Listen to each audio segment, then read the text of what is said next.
আসসালামু আলাইকুম এভরিওয়ান, সবাই কেমন আছেন? আশা করি ভালো আছেন। যারা এখনো আমার চ্যানেলটি সাবস্ক্রাইব করেনি, একটু কষ্ট করে সাবস্ক্রাইব করে নিন। তো আর বেশি কথা না বলে চলুন গল্প শুরু করি। রোজা মুখ ভেঙচিতে বলে, হয়েছে, আর ভাব দেখাস না, বেস্ট ফ্রেন্ড হই তোর, আমি সব জানি তোর সম্পর্কে। আমি হেসে ফিরি, হ্যাঁ, আমার বেস্ট ফ্রেন্ড রোজা। আমরা 3 বান্ধবী, 3 বছর আমাদের সম্পর্কের। আমি, রোজা আর মাইশা। তো যাই হোক, ওর সাথে বকবক করতে করতে নিজের রুমে চলে আসি। আমার এই বাড়িতে আলাদা একখানা রুম দেওয়া হয়েছে। রুমটা একদম আমার মনের মতো। বড় ব্যালকনি, বড় জানালা, সব মডার্ন জিনিসপত্র। আমার রুমটা মডার্ন মিনিমালিস্ট স্টাইলে সাজানো। হালকা অফ হোয়াইট ওয়ালস, সাথে নিউট্রাল টোনের কার্পেট আর ম্যাট ব্ল্যাক ফার্নিচার। বড় বেড সোফা, একপাশে ফ্লোর, 2 সিলিং গ্লাস জানালা। জানালার সঙ্গে যুক্ত একটা ছোট্ট ব্যালকনির বড় দরজা।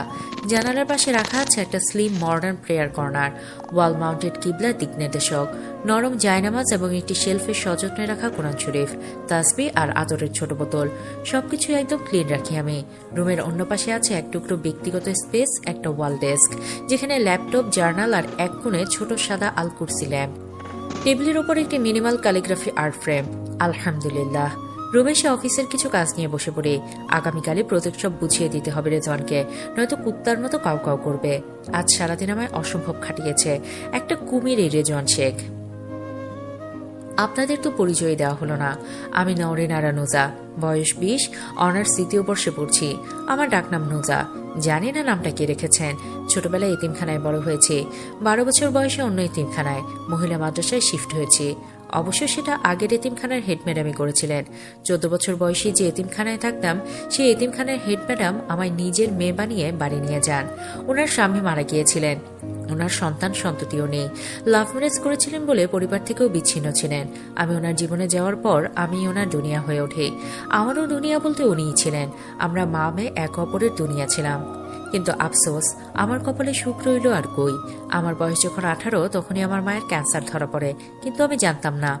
আমার মা আমায় সুন্দর একটা লাইফ দেওয়ার জন্য ওনার বান্ধবী রাজিয়া অর্থাৎ আম্মুর সাথে কথা বলে সপ্তাহের ভেতর আমার আর রেজওয়ানের বিয়ে দিয়ে দেন।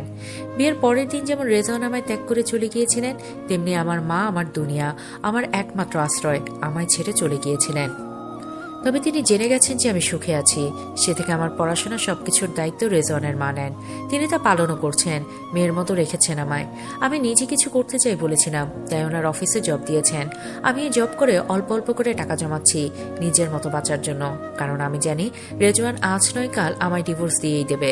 তখন আমি কি পরিচয় থাকবো এই বাড়িতে, আর ওনারাই বা কোন মুখে রাখবেন আমায়?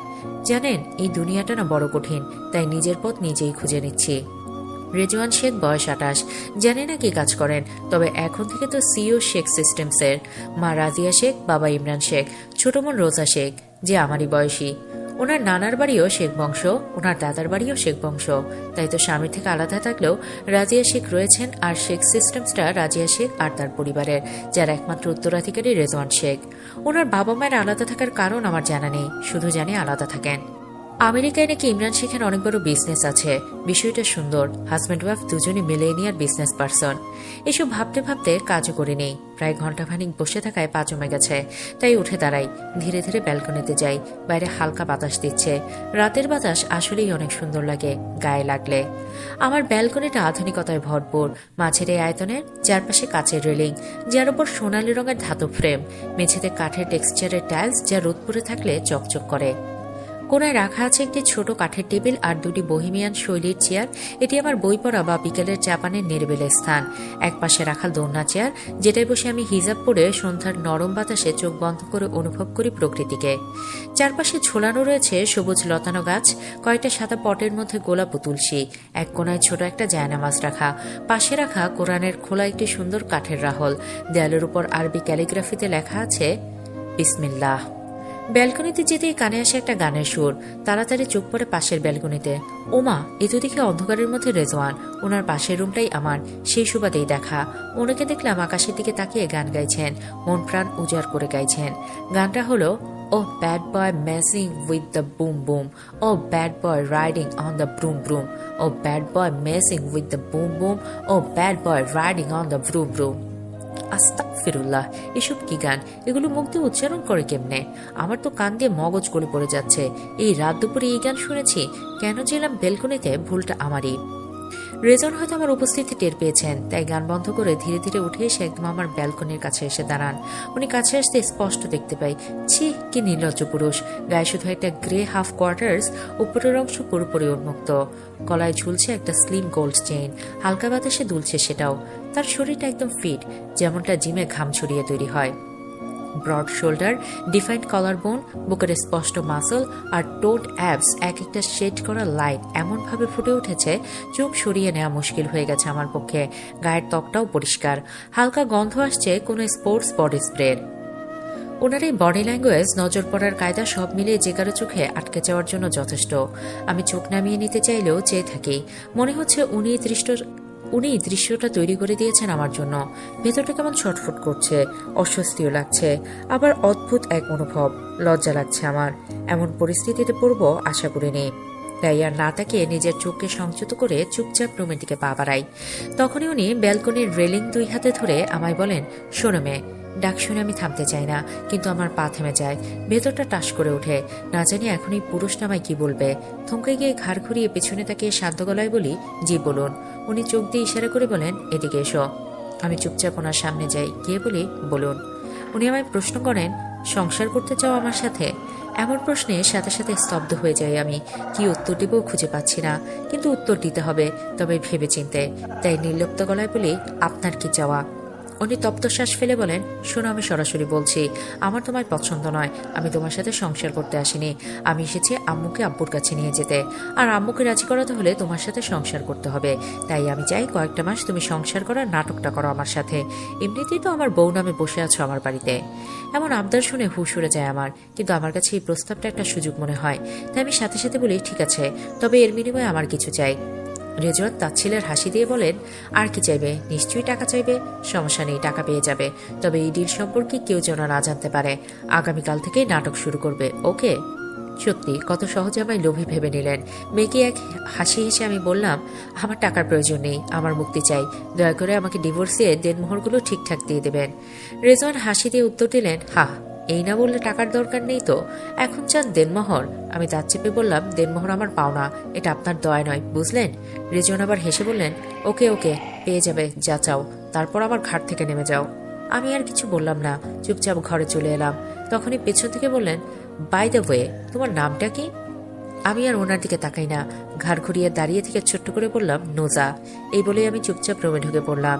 আবার নোজার যাওয়ার দিকে তাকিয়ে রেজওয়ান নিজের থেকে বলে, ভাই, মেয়েটা আসলেই মারাত্মক সুন্দর, একদম ইংল্যান্ডের প্রিন্সেসদের মতো। এরপর নিজের সঙ্গে হেসে বলে, সো হোয়াট, ও সুন্দর হোক বা না হোক তাতে আমার কি, আমার দরকারই আজ সকাল 8টা। ফজরের নামাজ পড়ে বাগানে রাখা চেয়ার টেবিলে আমি আর রোজা অফিসের প্রজেক্ট নিয়ে বসেছি, আর এইমাত্র সেটি কমপ্লিট করলাম। রোজা অনেক হেল্প করেছে।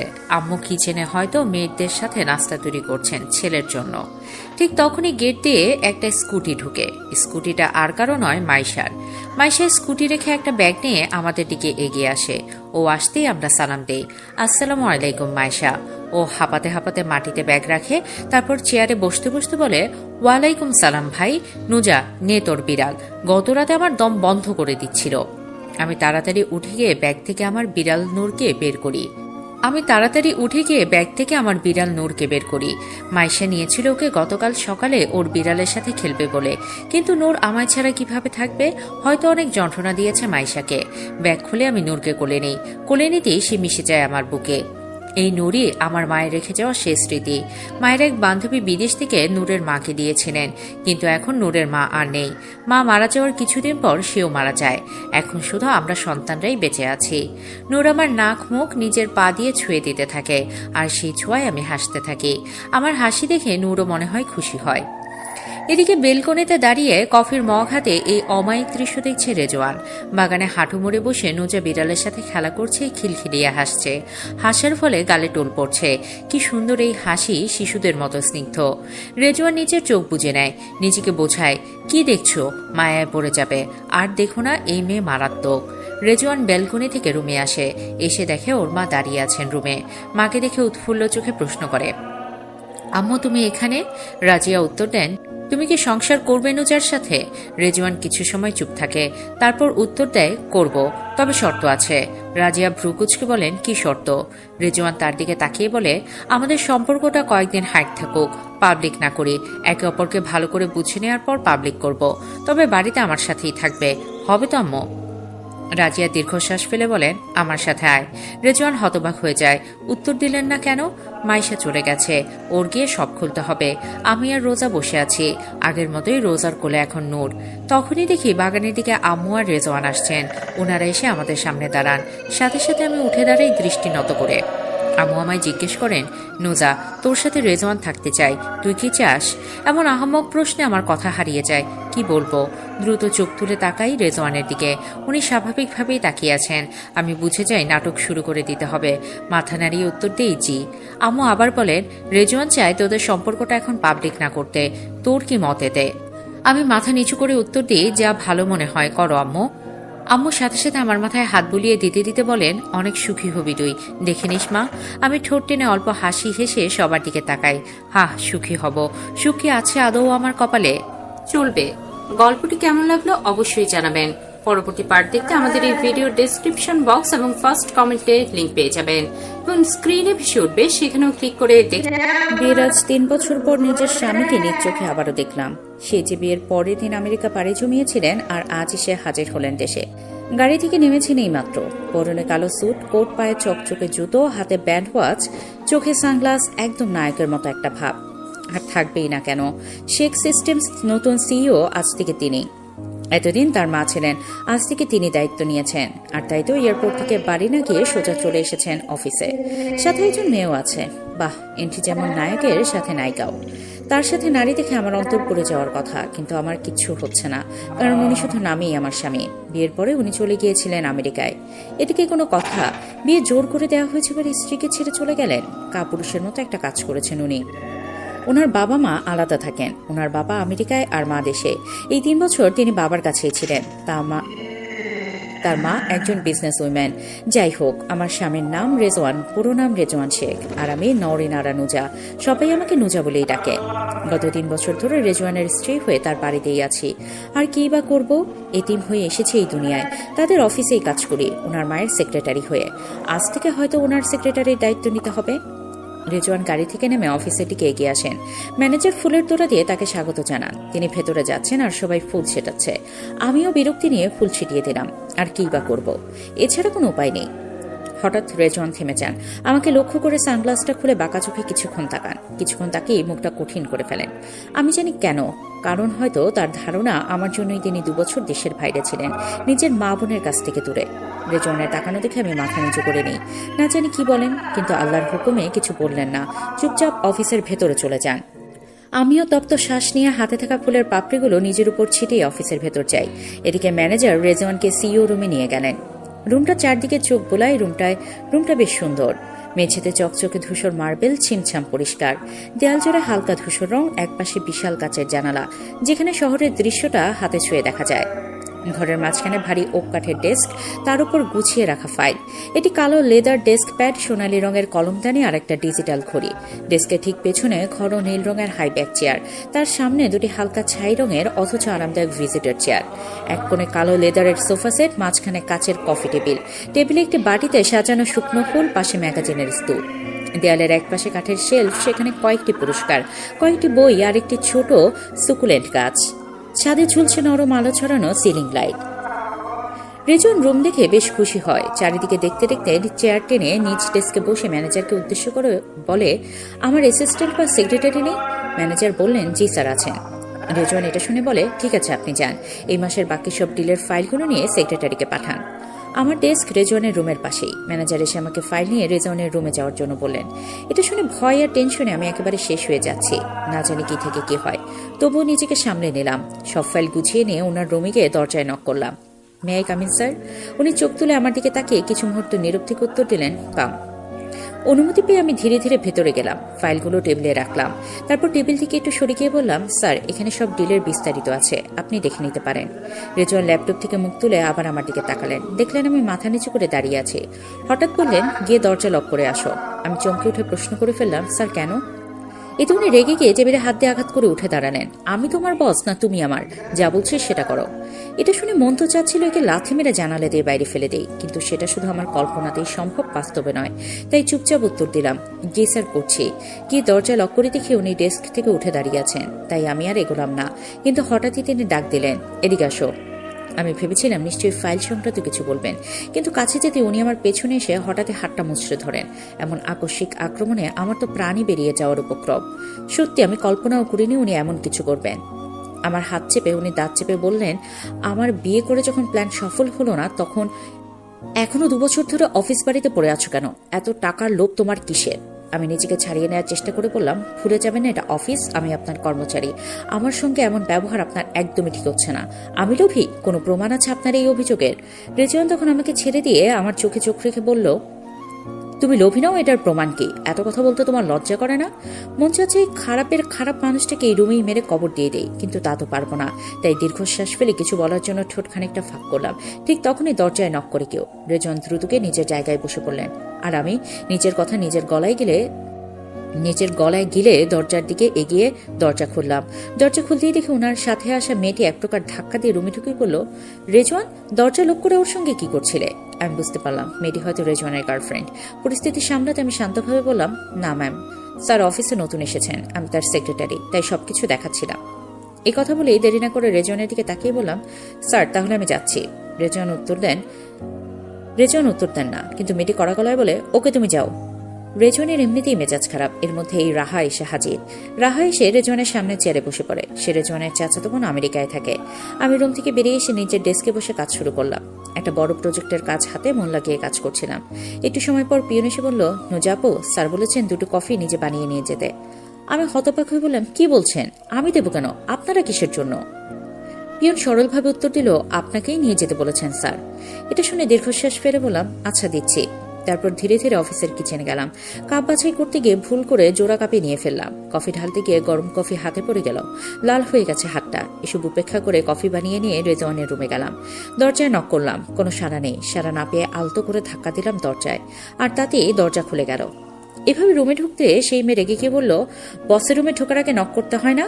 আমি মাথা নিচু করে শান্তভাবে বললাম, আমি করেছি, কিন্তু কোনো রেসপন্স পাইনি। তারপর এগিয়ে গিয়ে কফি ট্রেটা টেবিলে রেখে বললাম, স্যার আপনাদের কফি। তখনই মেয়েটি তাড়াতাড়ি উঠে গিয়ে বলল, আমি যাচ্ছি, কাজ আছে। এই বলে সে রুম থেকে বেরিয়ে গেল। আমি হতবাক, এত কষ্ট করে বানানো কফিটা খেলুই না, তাহলে বানালাম কেন রে মা, ফাজিলের বাচ্চা। কিছু সময় নীরবে দাঁড়িয়ে থেকে সেই বড় ফাজিল রেজওয়ানের দিকে তাকিয়ে বললাম, স্যার আমি যাই। কিন্তু এতে রেজওয়ান ঠান্ডা গলায় ধমক দিয়ে বলেন, তোমার কি আশা আমি উঠে গিয়ে কফি খাই? এটা শুনে মনে হচ্ছিল কফির কাপেই ওনাকে ডুবিয়ে দেই, কিন্তু না, কিছু না বলে ঠান্ডা মাথায় কাপটা ওনার সামনে এগিয়ে দিলাম। উনি কাপটা দেখে ভুরু কুচকে বললেন, এটা কেমন কাপ, এই স্টিকার কেন? আমি সংযত কণ্ঠে বললাম, স্যার ভুল করে কাপড় কাপ নিয়ে এসেছি। এবার কি একটা ভেবে রেজওয়ান আমার চোখে চোখ রেখে ঠান্ডা অথচ ধারালো কণ্ঠে বললেন, শুনো মেয়ে, তোমায় আমি কখনোই নিজের ওয়াইফ হিসেবে মানিনি, মানবও না, তাই এসব আশা করো না। চুপচাপ রিজাইন দিয়ে চলে যাও আমার অফিস থেকে, আর আমার জীবন থেকেও। এটা শুনে এক আকাশ হতাশা আমার উপর ভর করে, কিন্তু তাও ধীর গলায় বলি, আমায় ফায়ার করে দিন, দয়া করে ডিভোর্সটা দিয়ে যাবেন। রাত এখন বাজে 10টা। বসে আছি আমি শেখ মহলের ডাইনিং টেবিলে, ডিনার করছি আর কি। আমার সামনেই বসে আছেন রেজওয়ান। বারবার আমায় কেমন কেমন করে দেখছেন, আর চোখে তাকাচ্ছেন, আবার বাঁকা চোখে তাকাচ্ছেন। আমি জানি কেন তাকাচ্ছেন, আমায় সামনাসামনি দেখেই তাকাচ্ছেন। শুধু তিনি নয়, জীবনে যত মানুষের সামনাসামনি হয়েছে, প্রথমে তারাও আমার দিকে তাকিয়েছেন এমনভাবে কৌতূহল নিয়ে। আসলে আমি দেখতে একটু অন্যরকম, যদিও আমি বাঙালি, কিন্তু দেখতে আমায় একদম ইংরেজদের মতো। বাকি সবার তুলনায় আমার ত্বক একটু বেশি মসৃণ আর সাদা রঙের, একদম ধবধবে সাদা আমার গায়ের রং, তার মধ্যে লাল আভা লেস রয়েছে মুখ জুড়ে, একদম ইংরেজদের মতো আমি। আমার চুলগুলো বেশ অদ্ভুত, যেখানে সবার চুল কালো ঘন সোজা, সেখানে আমার চুল কালো আর উজ্জ্বল কপারি লালচে, বা বলতে পারেন অটাম রেড শেডে রাঙানো ওয়েভে পড়া। আমার চোখ হেজেলাই সবুজ আর বাদামের মিশ্রণ এক চোখ। সূর্যের আলো পড়লে আলাদা রঙের ঝলক দেখা যায় নাকি অনেকেই বলেন, আর এই জন্য আমায় বারবার খুঁটিয়ে দেখছেন রেজওয়ান। হাহ, পুরুষ মানুষ এমনি সুন্দরী রমণী দেখলে চোখ সরাতে চায় না। অফিস থেকে রেজওয়ান 3টার সময় চলে এসেছেন বাড়িতে, আর আমি এসেছি একটু আগে কেন? আসলে অফিস আমার ডিউটি শেষ হয় সন্ধ্যা 6টায়। সেখান থেকে আমি শপে গিয়ে কাজ করি। একটা ছোট্ট শপ আছে, যা আমি আর আমার 2 বান্ধবী মিলে চালাই। এতে আইসক্রিম, কেক, ফল ফুল আর গিফট বক্স মানে এসব সেল করি। এত পরিশ্রম করছি শুধু একটা ফ্ল্যাট কেনার জন্য। 2 রুমের একটা ফ্ল্যাট যদি কিনে নিতে পারি তবে নিজের মাথা গোজার ঠাই তো হবে। টেবিলে বসে আছি আমি, রেজওয়ান, রেজওয়ানের বোন রোজা, ওনার আম্মু রাজিয়া শেখ। আমি ওনাকে আম্মু বলেই ডাকি। সত্যি ছেলের বউ করে এনে মেয়ের মতো আগলে রেখেছেন আমায়। আমি মাথা নিচু করে খাচ্ছি, কোনো কথা বলছি না, বলতে ইচ্ছেও করছে না। রেজওয়ান হঠাৎ আম্মুকে উদ্দেশ্য করে বলেন, আম্মু তুমি না কল দিলেই বলতে, একটা হেকমতকারী মেয়ে এনেছি ঘরে, তুই তার মূল্য বুঝলি না, তাই হেকমতের অবস্থা, চুল কালার করা, পার্ম করা, চোখেও মনে হয় লেন্স লাগানো। এই বলেই তাচ্ছিল্য করে হেসে দেন। আমি বেশ অস্বস্তিতে পড়ে যাই, ছলো ছলো চোখে তাকাই ওনার দিকে। সত্যি সবাই এমন বলে। তখনই আম্মু বলেন, ওর এগুলো জন্ম থেকে। আমি যে সত্যি এমন কেউ বিশ্বাস করে না, যেই দেখে সেই বলে আমি নাকি বিদেশি। হয়তো আমি বিদেশি কারো সন্তান, আমি ঠিক জানি না। এতিমখানায় বড় হয়েছি তো মা বাবার পরিচয়টা কখনো জানা হয়নি। তবে আমি নিশ্চিত আমার মা বাবা কেউ একজন ব্রিটিশ ছিলেন, নয়তো আমি এমন হতাম না। যদি নিকাব বোরকা না পরে বাইরে যেতাম তবে সোশ্যালে হয়তো মিস ব্রিটিশিয়ান নামে পরিচিতি পেতাম। রেজওয়ান হেসে আম্মুকে প্রশ্ন করেন, কি বলছো আম্মু, বাংলাদেশি মানুষ ইংরেজদের মতো হয় নাকি? রোজা পানির গ্লাসে পানি নিতে নিতে বলে, ভাইয়া প্লিজ হাসা বন্ধ করো, ও সত্যি এমন সুন্দর। ওর মা অথবা বাবা নিশ্চয়ই ইংরেজ ছিলেন, যদি ওনারা থাকতেন তবে জানতে পারতি। রেজওয়ান আর কিছু বললেন না, এক পলক আমার দিকে তাকিয়ে আবার খেতে শুরু করেন। তখনই আম্মু বলেন, রেজওয়ান দেশে যেহেতু মায়ের কাছে এসেছো তবে মায়ের পছন্দ করা মেয়ের সাথে সংসার করতে হবে।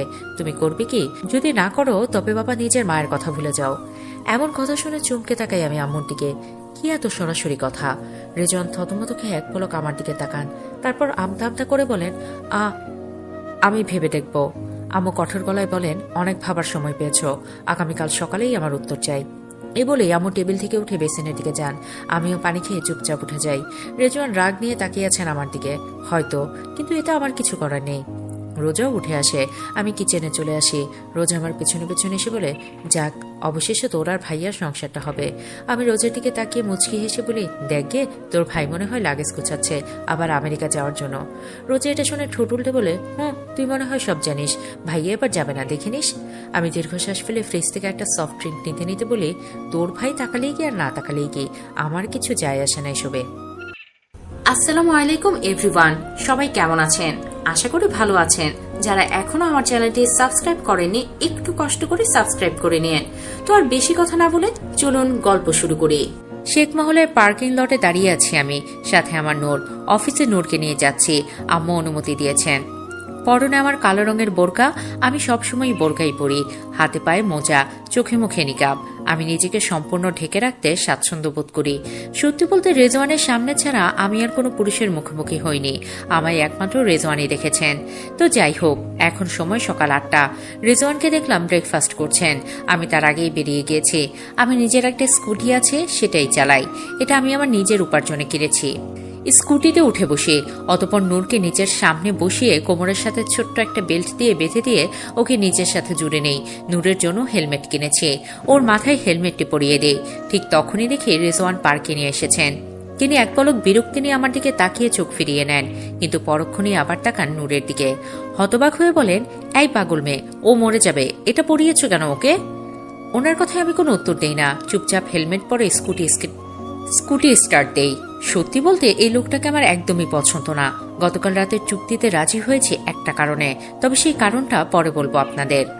নোজা এমনভাবে ইগনোর করে চলে গেলে রেজওয়ানের বেশ রাগ হয়। গাড়িতে উঠতে উঠতে বলেন, দাঁড়া ব্রিটিশের বাচ্চা, একবার অফিসে যাই। অফিসে এসে রেজওয়ানকে প্রজেক্ট বুঝিয়ে দিয়েছি, কিন্তু উনি হাজারটা খুঁত ধরেছেন। এটা বদলাও, ওটা বদলাও, এটা এমন করলে হবে, ওটা অমন করলে হবে। ইচ্ছে করেই এমন করছেন উনি, আমি জানি। বিশ্বাস করুন, গত 17 দিন ধরে অনেক কষ্ট করে এই প্রজেক্টটা নিয়ে কাজ করেছি, কিন্তু উনি সব গুড়িয়ে দিলেন। কি করব, তাদের হয়েই তো কাজ করছি, তারাই তো এমন করবে, তাই না? ইস, যদি কোথাও চলে যেতে পারতাম সব ছেড়ে, তাহলে কতই না ভালো হতো, কিন্তু এখনো সময় হয়নি। চুপচাপ কাজ করে সব ভুল ত্রুটি ঠিক করে নিয়ে ওনার কেবিনে গিয়ে নক করি। ভেতর থেকে উত্তর আসে, কাম। দীর্ঘশ্বাস ফেলে দরজা খুলে ভেতরে যাই। দেখে উনি বসে আছেন আয়েশ করে চেয়ারে। আমি ধীর পায়ে এগিয়ে গিয়ে ফাইলগুলো ওনার সামনে টেবিলের উপর রেখে বলি, স্যার দেখে নিন একটু। উনি ফাইলটা হাতে নিয়ে কিছু সময় তার দিকে তাকিয়ে থাকেন, তারপর টাস করে টেবিলের উপর রেখে দেন।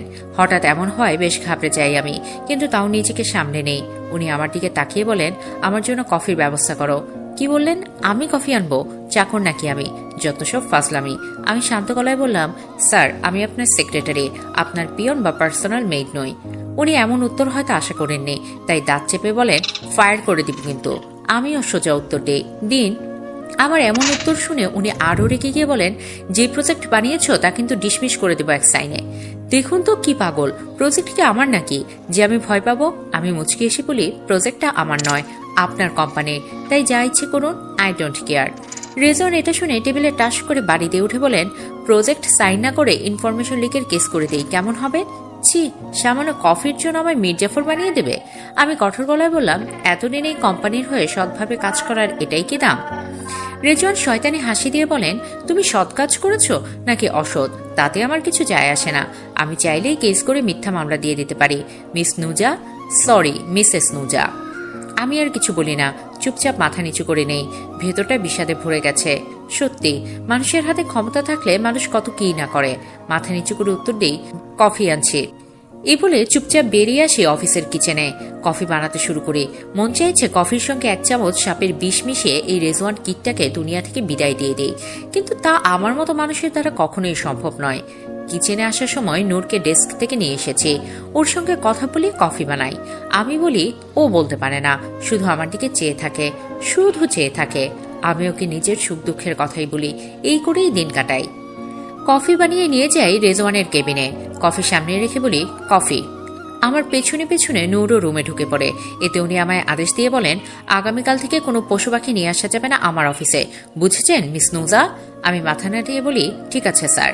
আমি কিছুক্ষণ দাঁড়িয়ে থাকি, আর উনি হাতিটা খপ খপ করে কফি গিলতে থাকেন। মন চাচ্ছে টাস টাস করে থাপড়িয়ে গাল কালো করে দিই, ফাজিল কোথাকার। এসব ভেবে যখন আমি নিজের মনে মনে ক্ষোভ মেটাতে ব্যস্ত, তখন হয়তো উনি আমায় ডাকেন, কিন্তু আমি শুনতে পাইনি। তাই এবার ধমক দিয়ে বলেন, এই কই থাকে তোমার মন? ওনার ধমকে আমি আবারও জ্ঞানে ফিরে আসি। ইতস্তত করে বলি, না স্যার, কই থাকবে, এখানেই আছে। উনি আমার দিকে এক পলক তাকিয়ে বলেন, তা অফিসের সব মেয়েরা এত স্টাইলিশ হয়ে আসে, তুমি এমন প্যাকেট হয়ে আসো কেন? এমন প্রশ্ন শুনে গা পিত্তি জ্বলে ওঠে। এসব কেমন প্রশ্ন ভাই? আমি সোজা বলি, আমি কেমন কাপড় পরবো, কিভাবে নিজেকে ঢেকে রাখবো, সেটা আমার একান্ত ব্যাপার। এতে আপনি কেন এত কথা বলেছেন স্যার? উনি চোখ রাঙিয়ে বলেন, আমি বলবো আমার ইচ্ছে, তাই আমি বলবো। আমি দীর্ঘশ্বাস ফেলে দাঁড়িয়ে থাকি। আমি শিওর হয়ে গেলাম এর মাথা নষ্ট হয়ে গেছে, নয়তো এমন কথা বলবে কেন? আমি স্পষ্ট করে বলি, আমি চাই না কোনো হারাম বা পরপুরুষ আমায় দেখুক স্যার, তাই আমি এভাবে আসি। এটা শুনে রেজওয়ান কিছুক্ষণ চুপ থাকেন, কি একটা ভেবে। তারপর আমার দিকে তাকিয়ে আর চোখে বলেন, তোমায় এ নিয়ে কয়জন পুরুষ দেখেছে? আমি সোজা উত্তর দিই, আপনি। আমার এমন উত্তর শুনে উনি পাগলের মতো হাসতে হাসতে বলেন, তুমি কি আমার সঙ্গে মজা করছো? অফিসে কাজ করো, দুনিয়া খেয়ে নিচ্ছ, আর বলছো তোমায় আমি ছাড়া আর কেউ দেখেনি? এমন কথা শুনে আমি শান্ত গলায় বলি, স্যার আমি নিজের সত্তার উপর কখনোই মিথ্যা বলবো না। হ্যাঁ, প্রয়োজনে কাজের সূত্রে হয়তো অনেক পুরুষ আমার কণ্ঠ শুনেছেন, কিন্তু কখনোই কেউ দেখেনি, আলহামদুলিল্লাহ। আমার এমন উত্তর শুনে উনি চোখ মুখ শক্ত করে নেন। বুঝলাম, মনে হয় একটু হলেও বিশ্বাস করলেন হয়তো আমায়। রাত বাজে 10:30। এখন বসে আছি আমি রেজওয়ানের রুমের সোফায়। রেজওয়ানের রুমে কেন জানেন? কারণ আজ থেকে আমরা একসাথে থাকবো। আম্মু আর রোজা মিল আমার সবকিছু রেজওয়ানের রুমে শিফট করে দিয়েছেন। বাড়িতে এসে এসব দেখে খুব বিরক্ত লাগছিল, কিন্তু আমার কিছুই করার নেই। আমি শুধু চুপচাপ এসব থেকে মুক্তি পেতে চাই, আর কারো ঘাড়ের বোঝা হতে চাই না। তাই তো বেহায়ার মতো পড়ে আছি। যদি কোথাও যাওয়ার জায়গা থাকতো তবে চলে যেতাম অনেক দূরে, ঠিক ততটাই দূরে যতটা দূরে গেলে কেউ আমায় খুঁজে পাবে না। চলে যাব ইনশাল্লাহ একদিন, ঠিকই আমি হারিয়ে যাব। রেজওয়ান এখনো রুমে আসেননি, দেখেছি লিভিং রুমে বসে আছেন। আমি ল্যাপটপে অফিসের কাজে ব্যস্ত এখন, নয়তো কাকা করবে প্রজেক্টের জন্য। রেজওয়ান ধীরে ধীরে নিজের রুমে আসে। রুমে ঢুকতেই চোখ পড়ে নুজার দিকে। চোখ আটকে যায় ওর মধ্যেই। কালো একটা স্টাইট সালোয়ার আর খয়েরি রঙের হাঁটু অব্দি টপস পরা, শেড রেডের ওয়েভি চুলগুলো খোলা, কিছু চুল এসে পড়েছে মুখে। ফর্সাতকে খয়েরি রং অসম্ভব মানিয়ে গেছে। চোখগুলো দূর থেকে বোঝা মুশকিল, এগুলো সবুজ নাকি বাদামি নাকি নীলচে। এত সুন্দর এই মেয়েটি রেজওয়ানের মনে হচ্ছে 90 দশকের কোনো রাজকন্যা, যাকে কেউ একজন ভুল করে এই ঘরে রেখে গেছে। রেজওয়ান নিজের ভাবনা থেকে বেরিয়ে এসে নিজের গালি এক চড় মেরে বলে, কি আলতু ফালতু ভাবছিস? রেজওয়ান রুমে এসেছেন। ওনার দিকে এক পলক তাকিয়ে দেখি ধূসর রঙের টি শার্ট আর কালো রঙের হাফ কোয়ার্টার ট্রাউজার পরেছেন। হাঁটুর নিচ পর্যন্ত দেখা যাচ্ছে, লজ্জা নেই একটুও। একজন মেয়ে রুমে রেখে কেউ এমন পোশাক পরে? আর যাই হোক, উনি কাপড় পরলেই আর না পরলেই কি, আমার কি? আমি ওনার দিকে তাকিয়ে ওনাটা মাথায় টেনে নেই, এরপর নিজের কাছে মন দেই। উনি আমার সামনে সোফায় এসে বসে ফোনের স্ক্রিনে একটা মেয়ের ছবি দেখান। মেয়েটা বিদেশি, বেশ সুন্দর দেখতে। আমি অবাক হয়ে ওনার দিকে তাকিয়ে প্রশ্ন করি, কে? উনি ফোনটা সরিয়ে নিতে নিতে বলেন, আমার বেবি গার্ল, মানে আমার গার্লফ্রেন্ড। কথাটা শুনে মনে কোথাও যেন খচ করে ওঠে, কিন্তু তাও ডোন্ট কেয়ার ভাব নিয়ে বললাম, তো আমি কি করব? রেজন একটু নড়ে চড়ে বসে বলেন, তোমায় দেখালাম কারণ আমি চাই না তুমি আমায় ইমপ্রেস করার চেষ্টা করো তোমার সৌন্দর্য দিয়ে। আমার গার্লফ্রেন্ড আছে। আমি দীর্ঘশ্বাস ফেলে বলি, আমার তো এক্সট্রা সময় নেই যে অন্য নারীর ইউজ করা পুরুষকে ইমপ্রেস করতে যাব। রাত এখন 1টা। রেজওয়ান বেলকনিতে দাঁড়িয়ে ফোনে কারোর সঙ্গে কথা বলছে। আরে ভাই, আমি বাংলাদেশে এসেই ভুল করেছি। ওই মেয়েটা আমার ঘাট থেকে না নেমে বরং আরো চেপে বসেছে। আমি বলেছি আমার গার্লফ্রেন্ড আছে, তাও কোনো প্রতিক্রিয়া নেই। কত অপমান করেছি তাও যায় না। এক বিপদ সারতে দেশে আসলাম, এসে আরেক বিপদ ঘাড়ে। অনেকেই বলেছেন, আপনারা কি টিকটক ও ফেসবুক পেজে এই গল্প বা গল্প ফ্যাক্ট পোস্ট করতে পারেন? হ্যাঁ পারেন। গল্প পুরো পোস্ট করতে পারেন, আমার কোনো সমস্যা নেই। ওপাশ থেকে একজন হাসতে হাসতে বলে, তুই যাই করিস ভাই, কিন্তু যার জন্য এসেছিস সেটা হতেই হবে, না হলে তোর বাপ ইমরান শেখের অনেক বড় লস হয়ে যাবে। কয়েক বিলিয়নের ব্যাপার, বুঝলি? রেজওয়ান আলতো হেসে বলে, আমি ওই হারামিটার খোঁজে আছি। আজ একটা সোর্সও পেয়েছি। এই মিশন সফল না হলে আব্বুর যেমন কয়েক বিলিয়ন লস হবে, তেমনি আমারও লস হবে ইয়ার। লোকটা হাসতে হাসতে বলে, তোরা বড় মাপের মানুষ, কালো টাকার অভাব আছে নাকি তোদের? রেজওয়ান শয়তানি হাসি দিয়ে জবাব দেয়, হে, কালো টাকা তো আর নেচে নেচে চলে আসে না, আনতে তো হয়। আরো কিছু কথা বলে ফোন রেখে দেয়। তারপর রুমে আসে। রুমে ঢুকিয়ে শুয়ে পড়তে চায়, কিন্তু চোখ আটকে যায় সোফার দিকে। সেখানে শুয়ে আছে নোজা। রেজওয়ান নোজাকে সোফায় থাকতে বলেছে। নোজাও কোনো কথা না বাড়িয়ে থেকেছে। পেলে উল্টে শুয়ে আছে ছোট্ট বিড়ালটা। দুজনেই গভীর ঘুমে। এদের দুজনকে ঘুমাতে দেখে মুচকি হেসে ওঠে রেজওয়ান, তাও নিজের অজান্তেই। আসলে ওদের ঘুমানোর দৃশ্যটা এতটাই সুন্দর যে কারোই ভালো লাগবে, ইভেন ভালো লাগতে বাধ্য। তাই তনুজাকে দু চোখে দেখতে না পারা রেজওয়ানও তার ঘুমন্ত চেহারা দেখে নিজের অজান্তেই হাসছে। রেজওয়ানের হঠাৎ করে মনে খোরাক জাগে একটাবার নুজাকে কাছ থেকে দেখতে, তাই ধীরে ধীরে এগিয়ে যায় সোফার দিকে। কিছুটা দূরত্ব বজায় রেখে মাথাটা অল্প ঝুঁকিয়ে নিয়ে দেখতে শুরু করে নুজাকে। নুজার চোখ বন্ধ, চোখের পাপড়িগুলো অসম্ভব সুন্দর, কালো ঘন, যা অল্প অল্প কাঁপছে। ফর্সা মুখে লালচে লেস বয়ে আছে। হালকা কোকড়ানো কালো আর লাল রঙের মিশ্রণে ঘন চুলগুলো অসম্ভব সুন্দর আর সবার চেয়ে আলাদা। কপাল ছুঁয়ে পড়ছে ছোট্ট বেবি হেয়ার। নাকটা বাঁশির মতো। ঠোঁট দেখে মনে হয় কেউ গোলাপি আর খয়েরি রং মিশিয়ে সিরিঞ্জ দিয়ে ঠোঁটে পুশ করে দিয়েছে। এতটাই ভয়াবহ সুন্দর এই অধর জোড়া। চাঁদের আলো ব্যালকনির পর্দার ফাঁক হতে এসে পড়েছে ওর মুখে, আর এতে আরো বেশি আকর্ষণীয় লাগছে নুজাকে। রেজওয়ান চোখের পলক না ফেলে অনেকক্ষণ তাকিয়ে থাকে নুজার মুখের দিকে। নিজের অজান্তে হারিয়ে যায় নিজের চোখে মুখে। রেজওয়ান এক ধ্যানে মন দিয়ে বারবার মন ভরে পরখ করতে থাকে নুজাকে। এভাবে বেশ কিছু মুহূর্ত কেটে যায়। হঠাৎ নুজা অল্প নড়ে ওঠে। রেজওয়ানের হুঁশ ফিরে আসে। ছিটকে গিয়ে বেডে বসে পড়ে। নিজের বুকে হাত রেখে জোরে জোরে শ্বাস নেয়। দম বন্ধ বন্ধ লাগছে। ইশকে খারাপ অনুভূতি রে। নিজেই নিজেকে জিজ্ঞেস করে, কি কি ভাবছিলি তুই রেজওয়ান? নারীর মায়া পড়া তোর জন্য নিষিদ্ধ। তুই ভুলে যাচ্ছিস তোর আসল সত্তা। কখনো ভুলে যাস না নিজেকে। এটা বলে নিজেকে সামলে বেডের পাশে রাখা সাইড ওয়ার্ডরোবের উপর থেকে এক গ্লাস পানি নিয়ে ঢকঢক করে খেয়ে নেয়। নুজার দিকে আর তাকায় না, কারণ তাকালেই শুধু তাকিয়ে থাকতে ইচ্ছে করে। আহা, কি ভয়াবহ পরিস্থিতি। এখন রাত 3:30। আমার ঘুম ভেঙে যায়। ঠিক 3:30 বাজে দেখলাম ঘড়িতে। এই সময়টাতেই প্রতিদিন ঘুম ভাঙে আমার। বিসমিল্লাহ বলে ধীরে ধীরে উঠে যাই। আমার উঠতেই নূরও উঠে যায়। উঠে দাঁড়ায়, গায়ে ওড়নাটা টেনে নেই, বেডের দিকে চোখ যায়। রেজওয়ান ঘুমিয়ে আছেন অন্য পাশ হয়ে। এক নজর তাকিয়ে আমি পা টিপ টিপ কাবার্ডের দিকে যাই। আলতো করে অতি সাবধানেটা খুলে আমায় কাবার্ডের যে সাইড দেওয়া হয়েছে সেখান থেকে নিজের মেসওয়াক নিয়ে ওয়াশরুমের দিকে যাই। ওয়াশরুমের দরজাটা খুলতে হালকা লেমন মিন্ট গন্ধের একটা ঠান্ডা ঝাপটা এসে গালে লাগে। ওয়াশরুমটা মনে হচ্ছে কোনো 5 তারকা হোটেলের মতো সাজানো। মাঝখানে সাদা মার্বেল পাথরের বিশাল একটা বাথটাব, যার চারপাশে গোল করে রাখা কিছু অ্যারোমা ক্যান্ডেল কিছুটা জ্বলছে, কিছুটা নিভে আসছে। বাথটাবের দুই পাশে আলাদা করে গ্লাসে ঘেরা শাওয়ার স্পেস দেখলাম। তা আবার আধা ঘোলা কাছে পানি জমে কিছুটা অস্পষ্ট হয়ে আছে ভেতরের স্টিলের শাওয়ার হেডগুলো। চলবে। গল্পটি কেমন লাগলো অবশ্যই জানাবেন।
এইজার হাত দুটো নিজের হাতের মুঠোয় শক্ত করে ধরল। তার চোখের গভীরে তাকিয়ে শান্ত অথচ গম্ভীর গলায় বলল, তোমার জীবনের এখন পর্যন্ত জমে থাকা সকল প্রশ্নের উত্তর জানতে, তোমার অতীত, প্রীতির বেইমানি আর নাহিদের সেই গোপন অধ্যায়, সবকিছুর সমাধান আজ রাতে হবে। পরিত্যক্ত গোডাউন, চারদিকে ভাঙাচোরা আসবাব আর ধুলোর আস্তরণ। প্রীতি আর নাহিদ, যাদের একসময় রাজকীয় দাপট ছিল, তারা যেখানে কুকুরের মতো নিজেদের মধ্যে কামড়াকামড়ি করছে। নাহিদের চোখ দুটো হিংস্রতায় লাল হয়ে আছে। সে প্রীতির গলাটা সজোরে টিপে ধরে দেয়ালের সাথে চেপে ধরল। দাঁত কিরমির করে সে গর্জে উঠল, তোর ভাইয়ের জন্য আমার এতদিনের সাম্রাজ্য সব ধুলোয় মিশে গেল। আমি আজ নিঃস্ব, আর সবকিছুর মূলে ওই এলটান। প্রীতি অক্সিজেনের অভাবে হাঁসফাঁস করছে, তার মুখটা নীল হয়ে আসছে। অনেক কষ্টে নাহিদার হাতটা ঝটকিয়ে সরিয়ে দিলে সে কাশতে কাশতে একপাশে ঝুঁকে পড়ল। গলার দাগটা ডলতে ডলতে সে এবার পিশাচের মতো হেসে উঠল। তো তুই কি করছিস? খুব তো বড় বড় কথা বলছিস। তুইও তো ওই মিথ্যে মেয়েটাকে আসল করতে চেয়েছিলিস। লোক কি তোর কম ছিল? প্রীতির এই বিদ্রুপ নাহিদের রক্তে যেন আগুন ধরিয়ে দিল। নাহিদ পুনরায় থাবা বাড়িয়ে প্রীতির দিকে তেড়ে এলো। তার গলার স্বর এখন হিমশীতল। তোর কি মনে হয় তোর মতো একটা নোংরা মেয়েকে আমি সারা জীবন নিজের বউ হিসেবে রাখবো? যে নিজের জন্মদাত্রী মা বাবার ভাইয়ের সাথে প্রতারণা করতে তুই ভালো ভাবে না, সে যে কোনোদিন আমার পিঠে ছুরি মারবে না তার কি গ্যারান্টি? প্রীতি এবার পাগলের মতো অট্ট হাসি দিল। সেই হাসির শব্দে গোডাউনের অন্ধকার দেয়ালগুলো যেন কেঁপে উঠল। ঠিকই হয়েছে, রিয়াদের হেল্প নিয়ে এইজাকে বিয়ে করে রাতারাতি বড়লোক হয়ে চেয়েছিলিস না? এবার ঠেলা সামলা, এলটান তোকে জিন্দা কবর দিয়ে দেবে। নাহিদ প্রীতির চুল মুঠো করে ধরল। তার কণ্ঠে এখন মৃত্যুর হুমকি। লিসেন প্রীতি, আমি যদি মরি তবে তোকে নিয়েই মরবো, একা যাবো না ওপারে। প্রীতি কোনো ভয় পেল না, বরং তার চোখের মনিতে এক অদ্ভুত জেদ খেলা করলো। সমস্যা নেই, ফুল ফ্যামিলিকে একসাথে মারার ব্যবস্থা করছে। অন্ধকারের বুক ছেড়ে এক বস্ত্র কণ্ঠ ভেসে এলো। কথাটি শোনা মাত্র প্রীতি আর নাহিদ দুজনেই বিদ্যুৎ স্পৃষ্টের মতো চমকে তাকালো। গোডাউনের দরজায় তখন এক দীর্ঘ ছায়া দাঁড়িয়ে, হাতে তার রিভলভারের নল চিকচিক করছে। নাহিদার প্রীতি কোনো প্রতিক্রিয়া দেখানোর বা পালানোর সুযোগটুকু পেল না। পেছনের অন্ধকার থেকে আরো কয়েকজন ছায়ার মতো বেরিয়ে এলো। কোনো ভারী বস্তু দিয়ে সজনে নাহিদার প্রীতির মাথায় আঘাত করা হলো। এক মুহূর্তের আর্তনাদ, আর তারপর সব স্তব্ধ। তারা দুজনেই রক্তাক্ত অবস্থায় মেঝের ধুলোয় লুটিয়ে পড়ল। দরজার কাছে দাঁড়িয়ে থাকা লোকটা ধীরে ধীরে ছায়ার ভেতর থেকে আলোর নিচে এলো। তার ঠোঁটের কোণে এক বিজয়ী হাসি। সে ফোনে মেসেজ টাইপ করলো, mission successful, clean up starts now. এলটানের ফোনের স্ক্রিনে মেসেজটা ভেসে উঠতেই তার ঠোঁটের কোণে হাসি ফুটে উঠল। গাড়ি ড্রাইভ করতে করতে সে একবার পাশে বসে এইজার দিকে তাকালো। এইজা কিছুটা বিভ্রান্ত, কিছুটা শঙ্কিত। এলটান এক হাতে স্টিয়ারিং ধরে অন্য হাতে এইজার হাতটা শক্ত করে চেপে ধরল। তার চোখের গভীর চাউনিতে ছিল এক অদ্ভুত আশ্বাস, যা এইজাকে মুহূর্তেই শান্ত করে দিল। এইজাও ফিরতে এক মৃদু হাসি দিল, যেন সে জানে এলটান পাশে থাকলে কোনো বিপদ তাকে স্পর্শ করতে পারবে না। গাড়িটি যখন এলটানের নিজস্ব চেম্বারের সামনে এসে থামলো, এইজা ভ্রুকুচকে চারপাশটা দেখল। চারিদিকে শুনশান নীরবতা, শুধু চেম্বারের ভেতর থেকে আবছা আলোর আভা আসছে। আমরা এখানে কেন? এইজা অবাক হয়ে জিজ্ঞাসা করলো। এলটান গাড়ি থেকে নেমে এইজার জন্য দরজা খুলে দিয়ে মৃদু হেসে বলল, ভিতরে চলো, তাহলে সব প্রশ্নের উত্তর এক নিমিষে পেয়ে যাবে। চেম্বারের ভারী দরজাটা ঠেলে ভেতরে পা রাখতেই এইজার চোখ চড়ক গাছ। একই দেখছে সে, সাদা ধপধপে চেম্বারটি আজ যেন এক অঘোষিত আদালতের কক্ষ। সামনে 3টি অপারেশন বেড, সেখানে সারিবদ্ধভাবে হাত পা বাঁধা অবস্থায় শুয়ে আছে রিয়াদ, প্রীতি আর নাহি। তাদের পাশে তাকিয়ে এইজা দেখল চেয়ারে হাত পা বাঁধা অবস্থায় বসে আছে তার খালা আর খালু। তাদের মুখে কস্টেপ লাগানো থাকলেও চোখের কোণে ভয়ের লোনা জল চকচক করছে। তবে সবচেয়ে বড় চমকটা ছিল সামনে দাঁড়িয়ে থাকা লোকটাকে দেখে। সুঠাম দেহ, গায়ে দামি ফর্মাল স্যুট আর হাতে একটি চকচকে রিভলভার। দাঁড়িয়ে আছে মেহরাব। তাকে দেখে মনে হচ্ছে কোনো গোয়েন্দা। আপনি এখানে আর এই বেশে? এই যে বিশ্বের চরম সীমায় পৌঁছে মেহরাবকে প্রশ্ন করল। এলটান পাশ থেকে উত্তর দিল, ও দুপুরেই এখানে চলে এসেছে এইজা। মেহরাব আসলে কোনো সাধারণ বিজনেসম্যান নয়, ও একজন তুখোর সিক্রেট এজেন্ট। মেহরাব হালকা হেসে মাথা নোয়ালো, তারপর গম্ভীর স্বরে বলল, তো ভাবি, অপরাধীদের এই অপারেশন তবে শুরু করা যাক। মেহরাবের ইশারায় তার সঙ্গীরা নাহিদের মুখে সজোরে ঠান্ডা পানি ছুড়ে মারল। মুহূর্তে জ্ঞান ফিরল তাদের। প্রীতি চোখ মেলতেই যখন দেখলো সে অপারেশনের বেডে বাধা আর সামনে এইজা দাঁড়িয়ে, সে আতঙ্কে কুঁকড়ে গেল। এলটান এবার ড্রয়ার থেকে একটা ধারালো সার্জিক্যাল ছুরি বের করে এইজার দিকে এগিয়ে দিল।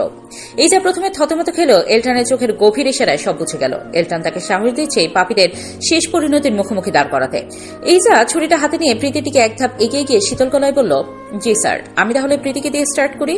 প্রীতি চিৎকার করে উঠল, একদম না ইজা, প্লিজ, আমি জানি তোর দ্বারা এমন কিছু হবে না, তুই তো পিঁপড়েও মারতে পারিস না। এলটান হো হো করে হেসে উঠল। সেই হাসি ছিল হিমশীতল। সে বলল, তাই নাকি? লিসেন প্রীতি, ও কিন্তু আগে একজনকে ইঞ্জেকশন দিয়ে একদম উপরে পাঠিয়ে দিয়েছে, ওকে হালকাভাবে নেওয়া উচিত হবে না। এই যে অবাক হয়ে এলটানের দিকে তাকালো, সে আবার কাকে মারলো। পরক্ষণেই বুঝলো এলটান আসলে ওদের মনস্তাত্ত্বিক যন্ত্রণায় ফেলছে। নাহিদ এবার মরণপণ চিৎকার দিয়ে বলল, কি করতে চাস তোরা? রিয়াদ কাঁপতে কাঁপতে বলে উঠল, কি আর করবে, আমাদের কিডনি লিভার সব বের করে অন্যদের ডোনেট করবে।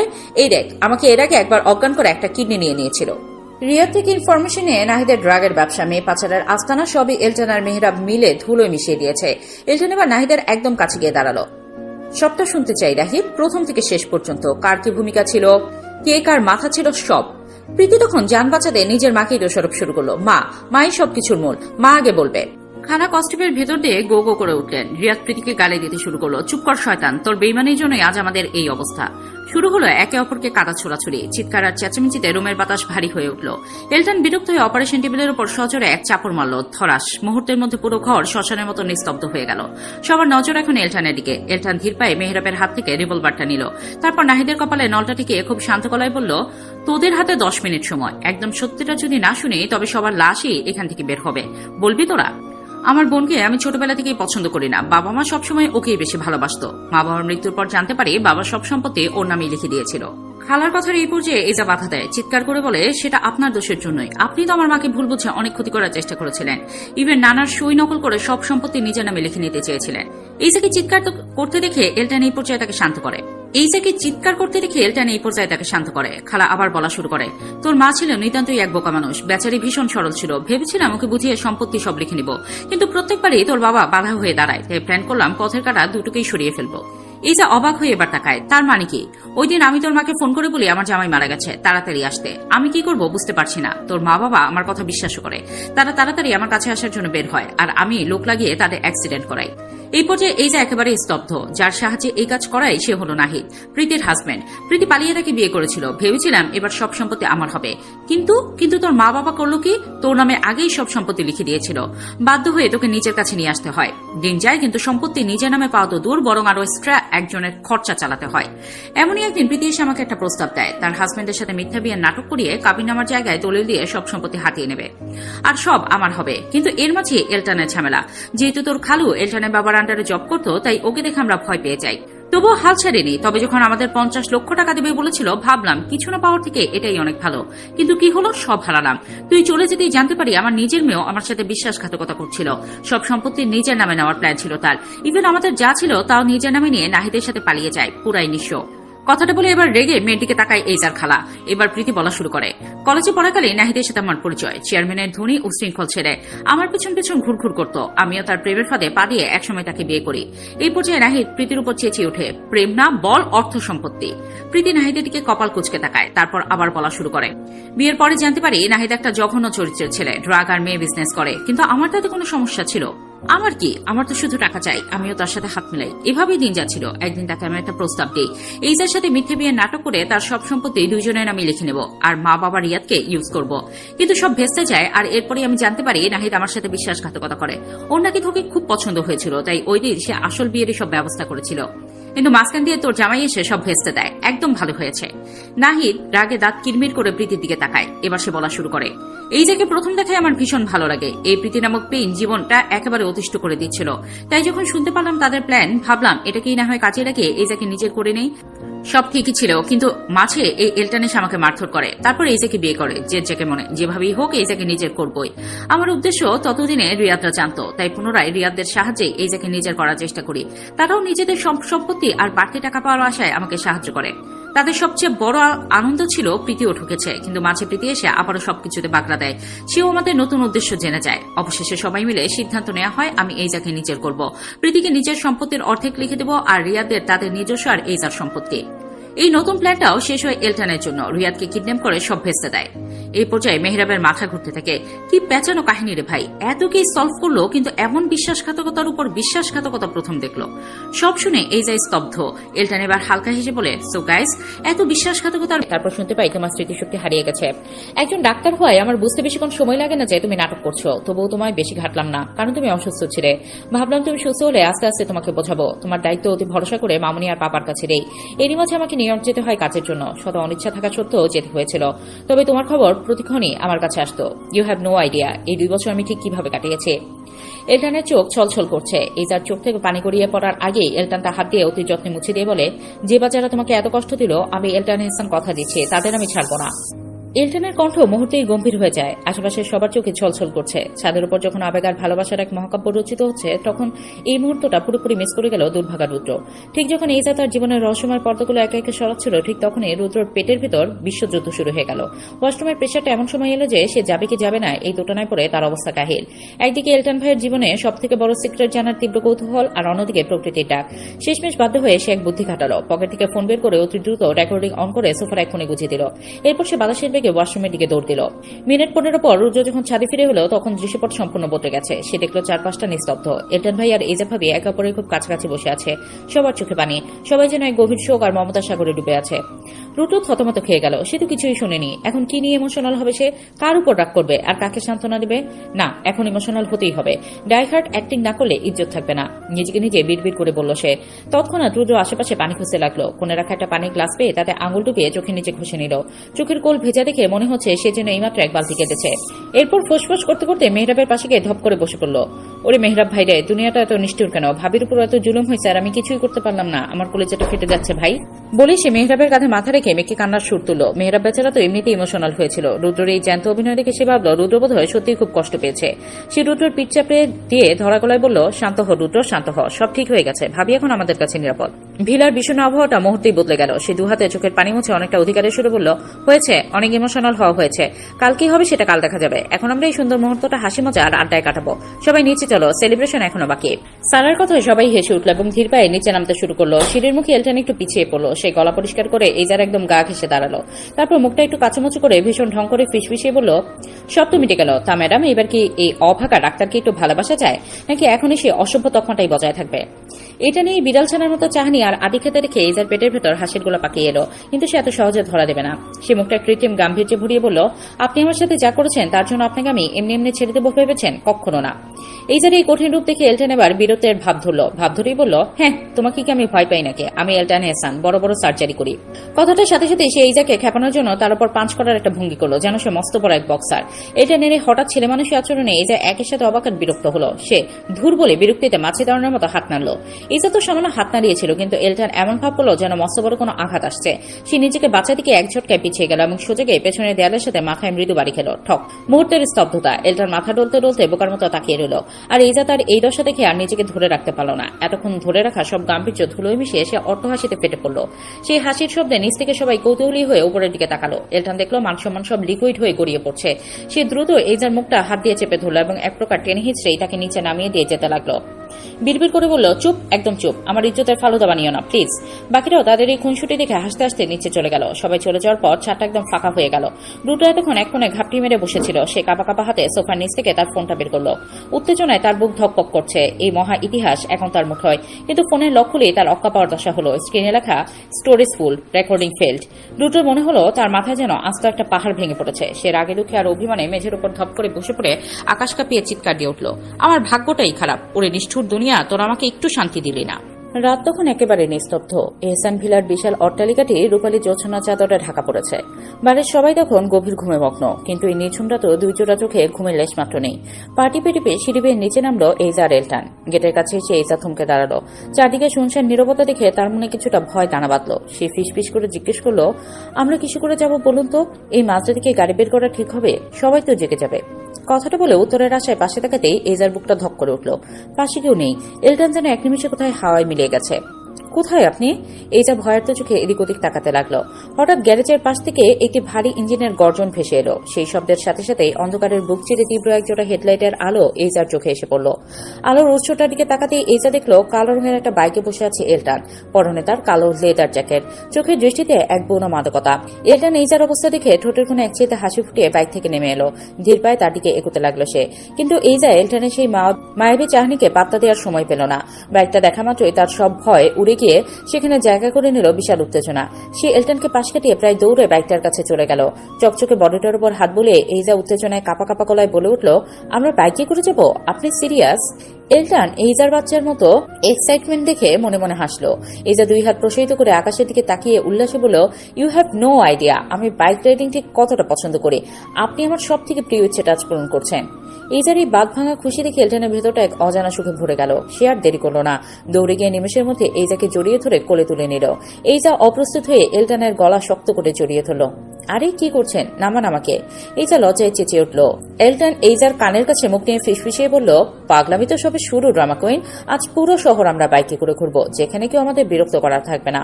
এইজা এলটনের বুকের ধকপকানি অনুভব করতে পারছে। সে ডাকর চোখে এলটনের দিকে তাকালো। এলটন তাকে সাবধানে বাইকের পেছনের সিটে বসিয়ে দিল। নিজে সামনে উঠে বসে আয়নায় এইজার দিকে তাকিয়ে একটা দুষ্টু হাসি দিল।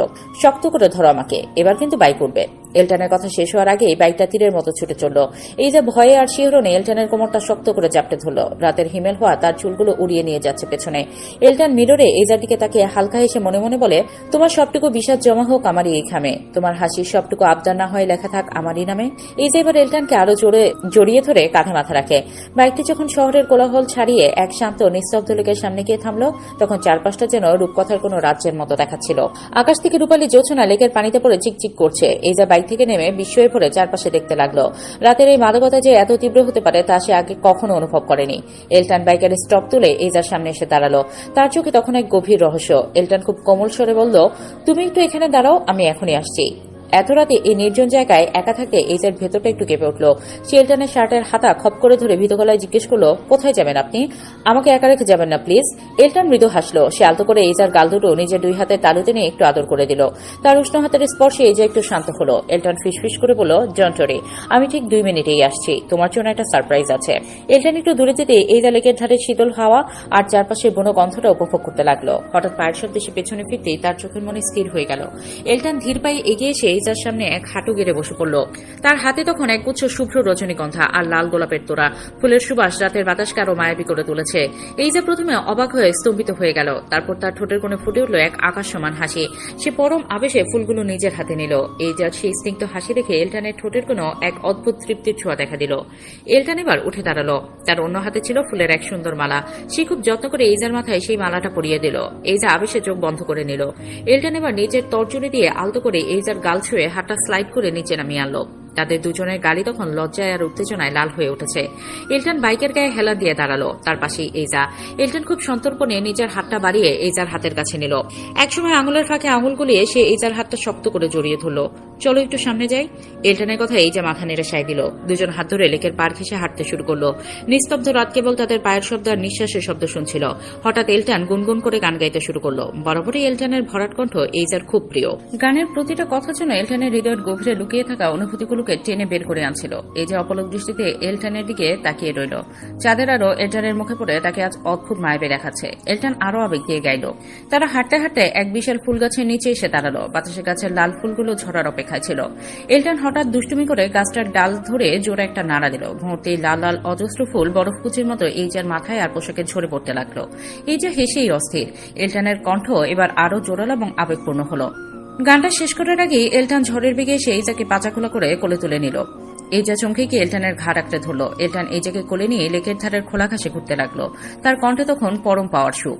ঘুরতে ঘুরতে এইজার মনে হচ্ছিল পুরো পৃথিবীটাই যেন তাদের সাথে ঘুরছে। এলটনের বুকে মাথা রেখে এইজা চোখ বন্ধ করলো। সকালে মিষ্টি রোদ যখন ইহসান ভিলার বাগানে এসে পড়েছে, ঠিক তখনই এলটন আর এইজা বাড়ি ফিরল। সারা রাত দু চোখের পাতা এক না করলেও তাদের চোখ মুখের উজ্জ্বলতা যে কাউকে অবাক করে দেবে। কিন্তু বাড়ির ভেতরে ঢুকতেই তাদের সেই প্রশান্তিতে একটু ছেদ পড়ল। ড্রয়িং রুমে আজ অন্য দিনের চেয়ে বেশি কোলাহল। তাদের ভেতরে ঢুকতে দেখেই সারা এগিয়ে এলো। তার ঠোঁটের কোণে এক ছিলতে দুষ্টুমির হাসি। যেন সবটা সে আগে থেকেই জানে। সারা হালকা করে গলা পরিষ্কার করে নিয়ে বলল, তা ডাক্তার সাহেব আর হবু ডাক্তার সাহেবানি, সারা রাত কোথায় নিখোঁজ ছিলেন আপনারা? সারার কথা এলটন কিছুটা অপ্রস্তুত হয়ে পড়ল। সে একটু মাথা চুলকে লজ্জা পেয়ে বলল, আরে সত্য সামনে থেকে। সারা ভীষণ অবাক হয়ে বলল, এই যা দেখতো, এটা নাকি আমার সেই গম্ভীর খিটখিটে ভাইটাই, নাকি এই যেন তাদের সাথে ঘুরছে। এলটনের বুকে মাথা রেখে এইজা চোখ বন্ধ করলো। সকালে মিষ্টি রোদ যখন ইহসান ভিলার বাগানে এসে পড়েছে, ঠিক তখনই এলটন আর এইজা বাড়ি ফিরল। সারা রাত দু চোখের পাতা এক না করলেও তাদের চোখ মুখের উজ্জ্বলতা যে কাউকে অবাক করে দেবে। কিন্তু বাড়ির ভেতরে ঢুকতেই তাদের সেই প্রশান্তিতে একটু ছেদ পড়ল। ড্রয়িং রুমে আজ অন্য দিনের চেয়ে বেশি কোলাহল। তাদের ভেতরে ঢুকতে দেখেই সারা এগিয়ে এলো। তার ঠোঁটের কোণে এক ছিলতে দুষ্টুমির হাসি। যেন সবটা সে আগে থেকেই জানে। সারা হালকা করে গলা পরিষ্কার করে নিয়ে বলল, তা ডাক্তার সাহেব আর হবু ডাক্তার সাহেবানি, সারা রাত কোথায় নিখোঁজ ছিলেন আপনারা? সারার কথা এলটন কিছুটা অপ্রস্তুত হয়ে পড়ল। সে একটু মাথা চুলকে লজ্জা পেয়ে বলল, আরে সত্য সামনে থেকে। সারা ভীষণ অবাক হয়ে বলল, এই যা দেখতো, এটা নাকি আমার সেই গম্ভীর খিটখিটে ভাইটাই, নাকি রাতারাতি মানুষ চেঞ্জ হয়ে গেল? আমার ভাই তো লজ্জা পেতে জানতো না।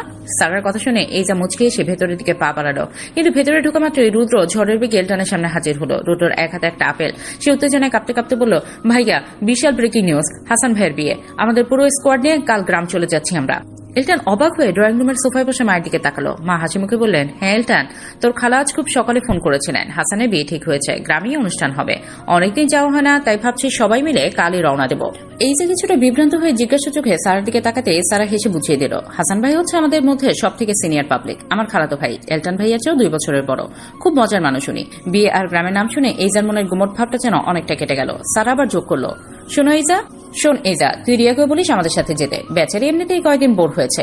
এইজা সারার কথায় সায় দেয়। এলটান এবার এইজার দিকে তাকিয়ে আলতো করে হাসলো। তুমি ফ্রেশ হয়ে নাও, নাস্তা সেরে আমরা একসাথে হসপিটাল যাবো। এইজা সায় দিয়ে নিজের ঘরের দিকে পা বাড়ালো। হসপিটালে ঢুকে এলটান আর এইজা দেখলো ইমার্জেন্সি ইউনিটের সামনে এক বিশাল জটলা। নার্স আর ওয়ার্ড বয়রা ছোটাছুটি করছে। এলটান এইজার হাতটা শক্ত করে ধরে ভিড় ঠেলে সামনে এগিয়ে গেল। খাটিয়ার উপর শুয়ে থাকা মানুষটার রক্তাক্ত মাথার দিকে তাকিয়ে এলটানের চোয়াল শক্ত হয়ে উঠল। তার কণ্ঠস্বরে যেন বরফ ঝরে পড়লো। সে দাঁতে দাঁত চেপে উচ্চারণ করলো, নাহিদ। এইজা শব্দটা শুনেই কেঁপে উঠল। এইজা অবাক হয়ে নাহিদের দিকে তাকায়। এই তো সেই লোক যার সাথে এইজার সাথে আগেও একবার দেখা হয়েছিল। তাহলে এই আসলে নাহিদ। হঠাৎ হাসপাতালের প্রবেশপথ দিয়ে হাই হিলের খটখট শব্দে দ্রুতপদে এক তরুণী ভেতরে ঢুকে পড়ল। তার পরনে দামি সিল্কের শাড়ি, চোখে মুখে দুশ্চিন্তার ছাপ। সে আর্তনাদ করে উঠল, নাহিদ তুমি ঠিক আছো তো? কি হয়েছে তোমার? মেয়েটির গলা শোনা মাত্রই এইজার পায়ের তলার মাটি যেন সরে গেল। এই কণ্ঠস্বর তো তার খুব চেনা। মেয়েটি যখন নাহিদের পাশে দাঁড়িয়ে এইজার দিকে তাকালো, তখন এইজা অবিশ্বাসের চোখে অস্ফুট স্বরে বলে উঠল, প্রীতি। এহসান ভিলার দোতলার ঘরে প্যাকিং এর মহাযজ্ঞ চলছে। মেহরাব রাত থেকেই এই বাড়িতে, কারণ সকাল সকাল সবাই মিলে গ্রামের উদ্দেশ্যে রওনা দেবে।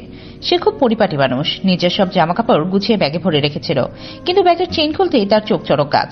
মনে হচ্ছে ব্যাগের ভেতর কেউ বিশ্বযুদ্ধ চালিয়েছে। অপরাধী আর কেউ নয়, রুদ্র। তার নাকি মেহরাবের কালেকশন দেখার খুব শখ জেগেছিল।